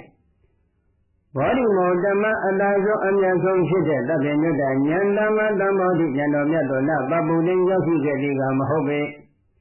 ဘုရားကံမိနာရှိကတ္တဗမြတ်စွာဘုရားအပြင်းမှမှုတဲ့ဝစီပေတဲ့အကုသိုလ်ကံကဝါရီတော်လမ်းမကိုမမြင်အောင်တမ်းပိတ်ဆို့ထားအပ်သည်ဖြစ်၍ကုမဂိနာနိမလမ်းမဖြင့်တပ္ပိညတံတပ္ပိညောတဉာဏ်တော်မြတ်ကိုဂဝေတိတံရှာဖွေခဲ့လေသည်ကတ္တဗမြတ်စွာဘုရားကိုပြင်မခဲ့တဲ့ဝစီပေတဲ့အကုသိုလ်ကံကလမ်းမကိုမမြင်အောင်တမ်းပိတ်ပင်ထားတဲ့အတွက်ဒီမှာလမ်းမဖြင့်တပ္ပိညတဉာဏ်တော်မြတ်ကိုရရှိအောင်ငါဘုရားအလောင်းတော်ကိုကြောက်ဖွေခဲ့ဘူးတယ်လို့ဒီလိုဟောထားတယ်အဲဒီဟောကြားတဲ့အတိုင်းနဲ့ဒီမှာဘုရားအလောင်းတော်ရဲ့တန်တမှာဘယ်လိုစိတ်ကလေးပေါ်လာတယ်နံပါတ်1ဤတန်းပြောတာဒီအကုသိုလ်ကံလေးကလွတ်ပို့လိုက်တာနော်နာခောဒုခေနဒုက္ခအဓိကတပံဒုခေနခောဒုက္ခအဓိကတပံဒုခေနဒုက္ခဖြင့်ဒုက္ခကိုနာခောအဓိကတပံမရနိုင်မရနိုင်ဒုခေနခောဒုက္ခဖြင့်ခဒုက္ခကိုအဓိကတပံရတဲ့ရတတ်ပါ၏ပင်မမို့ရအကြောင်းအခြေခံအကြောင်းကြီးကဒီစေကုကမစဘူးလားစလာပြီနော်အဲ့ဒီပြန်စီစေကုမှုငါပြအလောင်းတော်မှာဖြစ်ခဲ့ဘူးလေဆိုပြီးတော့ဘောဓိမင်းသားကိုပြန်ဟောနေတယ်နော်ဖြစ်ဆက်ပြီးဘယ်လိုဟောလဲသောခောအဟံရာဇကုမာရအပရိဒသမယနာသဟရဝတမနာတုတုကာလကေတောဗတ္တိနာယုပလေနာသမနာကေတောပထမိနာဝယတအကမကနာမတာပိတုနာအတုမုခနာရုဒ္ဒန္တနာဒေလမတောဩဟာရိတဝကတယတိဩဌာနိဣသတိတဝအကရသမအနာဂဟိယပပ္ပဇိသာသကုမာရတကရောဗောဓိမေသာသောခောအဟံငါဘုရားအလောင်းတော်သည် အပရိဏသမယေနနောင်တပတ်သောအချိန်ကာလ၌တဟရဝတမနောနုပြိုတဲ့ပုဂ္ဂိုလ်သည်သာလျင်ဖြစ်ပါလျက်သို့သောကာလရှိသောကောင်းမွန်သောဆံပင်ရှိတဲ့ပုဂ္ဂိုလ်ဖြစ်ပါလျက်ဗဒိနာယောဝိပနမြေနကောင်းမွန်တဲ့အရွယ်အချင်းဖြင့်သမဏဂတောပြည့်စုံတဲ့ပုဂ္ဂိုလ်ဖြစ်ပါလျက်ပထမေနဝယတပထမအရွယ်မှာပင်လျင်မာတာပိတုနာမိဘနှစ်ပါးတို့၏အကမကနာအလုံးမရှိကြကုန်သောမာတာပိတုနာမိဘနှစ်ပါးတို့၏အတ္တမောခဏမြေဝတိပြည့်၍နေကြကုန်သောမာတာပိတုနာမိဘနှစ်ပါးတို့၏ဒုဒ္ဒတနာကိုကျင့်ပြီးတည်းနေကြကုန်စဉ်ဒေတာမတောသမ္မောခိကိုအဟဟိတဝါယိပဲ၍ကာတယာနိဝဋ္ဌာနိဖိုင်ဆွနဲ့ဝတ္တုကိုဣသန္တိတောဖုံးနိုင်၍အဂရတမအိယတိထောလူပေါင်းမှအနဂရယအိယမထောင်းသည့်ဟံပေါင်းတို့ဘာဝိဇယဝိရောက်၍ရှင်ပြုခဲ့လေ၏ဘယ်နဲ့တော့ဒီမကြီးဒီမကြီးပြီးလို့မကောင်းဘူးအရင်ကနဲ့သိကောင်းတယ်ငယ်ငယ်လေးပဲတပည့်လေးကြည့်လိုက်လို့ရှိရင်သိကောင်းတယ်ချက်ထားတာမျိုးဟုတ်သလားမဟုတ်ဘူးနော်တပည့်လေးကလည်းသိကောင်းတယ်အရွယ်ကလည်းကောင်းတဲ့အရွယ်နဲ့ပြည့်စုံနေတယ်အဲ့ဒီပထမအရွယ်မှာပဲမိဘတွေကလည်းရှင်ပြုဝင်အတွက်သဘောတူသလားမတူဘူးမတူပေမဲ့လည်းမိဘတွေငိုယုံမြတ်နေရင်ဆံဖို့စိတ်ကိုရိပ်ပယ်ပြီးခိုင်စမ်းတဲ့အဝတ်တကားနဲ့ဝတ်ဆင်လျက်အေယတူတော်လူပေါ်မှာအေယမထောင်းသည့်ရဟန်းပေါင်းတော်ဝင်ရောက်ပြီးငါဖျက်အလုံးတော်ဟာရှင်ပြုခဲ့တယ်သောဧဝပပိတောတမနောကိကုသလဂဝေတိအနတ္တရတံဒီဝရပတ္တပရိယတမနောယေနာအလောကာလမောတိနုပသင်္ကမေဘထောငါဖျက်အလုံးတော်သည်သောဟံထောငါဖျက်အလုံးတော်သည်ဧဝံဤသို့ပပိစီတောသာလနာပပိစီတောအယမထောင်းသည့်ဟံဘောတော်ဝင်ရောက်ဖြင့်ရှင်ပြုသည်တမနောဖြစ်ပေါ်လက်တော်ဒီကုသလကဝေတိအဘေတရားဒီကုသိုလ်တရားပါဠိဟုကုသိုလ်ကိုရှာဖွေလျက်အနုတ္တရအတုမရှိကတ္တလွန်ပြီးတုမရှိသောတဏိဝရပဒံမြင်းအေးမောမြတ်တိနိဗ္ဗာန်တရားတော်မြတ်ကိုပြိယေသမနောရှာဖွေလျက်ယေနာအကျဉ်းရနှင့်အာလမောကအာလာရောကာလမောကာလမအနွယ်အာလာဟယတိတိအထိရှိတေနထောကာလမအနွယ်အာလာဟယတိတိရှိယအယတောဥပဒေကမေသင်္ကခက်လေ၏သင်ကုသလခဝေတိကုသလခဝေတိကုသိုလ်ကိုရှာဖွေတယ်သင်ကုသလခဝေတိဘယ်တရားဟာကုသိုလ်လဲဆိုပြီးတော့ကုသိုလ်ကိုအမြဲတမ်းလက်ပြီးရှာဖွေကုသိုလ်ကိုရှာဖွေရနေလဲဆိုတော့မဟုတ်သေးဘူးဒီကုသိုလ်တွေကဤအိဋ္ဌံတမွန်မြတ်နေတဲ့နိဗ္ဗာန်တရားတော်မြတ်ကြီးကိုရရှိရင်းနှီးနေဆိုတဲ့ဥဒိကလည်းရှိ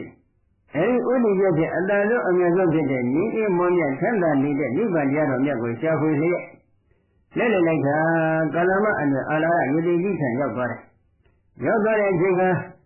ဒီကအလာရကာလမယတိကြီးကိုငါဘုရားအလောင်းတော်ကတင်ပြပြုစုခဲ့မှုတယ်ဘယ်လိုလဲဣဇမံအာဟုသောကာလမှာဣမသမေဓမ္မဝိနည်းပြမစရိယံစရိတုံအာဟုသောကာလမှာငါဖြင့်ကာလမှာဣမသမေဓမ္မဝိနည်းဤဓမ္မဝိနည်းသင်ဓမ္မဝိသင်ဤဓမ္မဝိနည်းသာသနာတော်၌ပြမစရိယံမြတ်သောကျင့်ကိုစရိတုံကျင့်ကြံကျင့်ကိုပေါင်းများအထောက်ခြင်းကအဟံငါတိဣဇာမိအလိုရှိပါ၏ငါဖြင့်ကာလမှာသင်တည်ထောင်တဲ့ဒီဓမ္မဝိနည်းသာသနာတော်တွင်မှာငါလည်းပဲကွယ်ဓမ္မစရိယခေါ်တဲ့မြတ်သောကျင့်ဥပရိပတ်တိကိုကျင့်ကြံကြုတ်ကိုပွားများအထောက်ဖို့ရန်အတွက်အလိုရှိရဲ့လို့တင်ပြတယ်။အဲဒီလိုပြောလိုက်တဲ့အချိန်ခါကျတော့အာလာရကာလမယတိကြီးကဘာပြန်ပြောလဲဝိဟရတယတမတာတိသောအယတဖောယတဝိညုပရိသောနသိရတေဝသကံအာစရိယကတရားအပညာတိစိကတောဥပဒံပိစ္ဆဝိဟရိယအာဟုသောငါရှင်ဝိဟရတုနေတော်မူပါအယံဓမ္မဣတိယမိကတာတိသောထိုကဲ့သို့ရှိအပ်တဲ့သဘောရှိသောတရားတော်ဖြစ်ပါပေ၏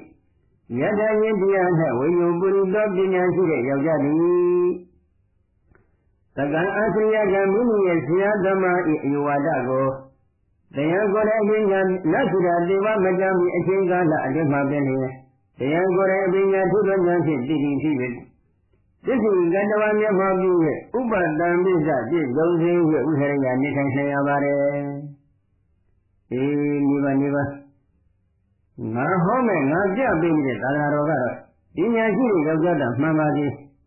မညာမီအချိန်ကာလအတွင်းမှာပဲမိမိဆရာရဲ့အယူဝါဒကိုမိမိကိုယ်တိုင်ထိုးသွင်းရဖြစ်ထိုးထွင်းပြုပြီးတော့မျက်မှောက်ပြုပြီးပြည့်စုံစုံကပ်ရောက်ပြီးနေထိုင်နိုင်ပါတယ်။အဲဒီလိုနေထိုင်နိုင်တဲ့တရားမျိုးဖြစ်ပါတယ်။လက်တွေ့ကျင့်လို့ရတဲ့တရားမျိုးတွေဖြစ်တယ်လို့သူကဒီလိုပြောလိုက်တယ်။ပြောလိုက်တဲ့အချိန်ခါကျတော့ဘုရားအလောင်းတော်ကလည်း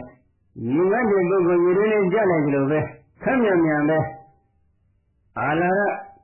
ကာလမယုတိကြီးဓမ္မဒီပြည့်တွေကိုပထမရှိဥစွာစာဓိသဘောအဖြစ်သင်ယူပါတယ်။အဲဒီလိုသင်ယူလိုက်တဲ့အချိန်ခါမှာလုံလုံကူကူလေးနဲ့တက်သွားတယ်။လုံလုံကူကူနဲ့တက်တယ်ဆိုတဲ့ဥစ္စာကပါဇက်ကလေးလှုပ်လိုက်ရုံနဲ့ပါဇက်ကလေးကထုတ်ပြီးရွတ်ပြလိုက်ရုံလေးနဲ့ပဲညာဏဝါဒထေရဝါဒငါသိရဆိုတဲ့စကားလုံး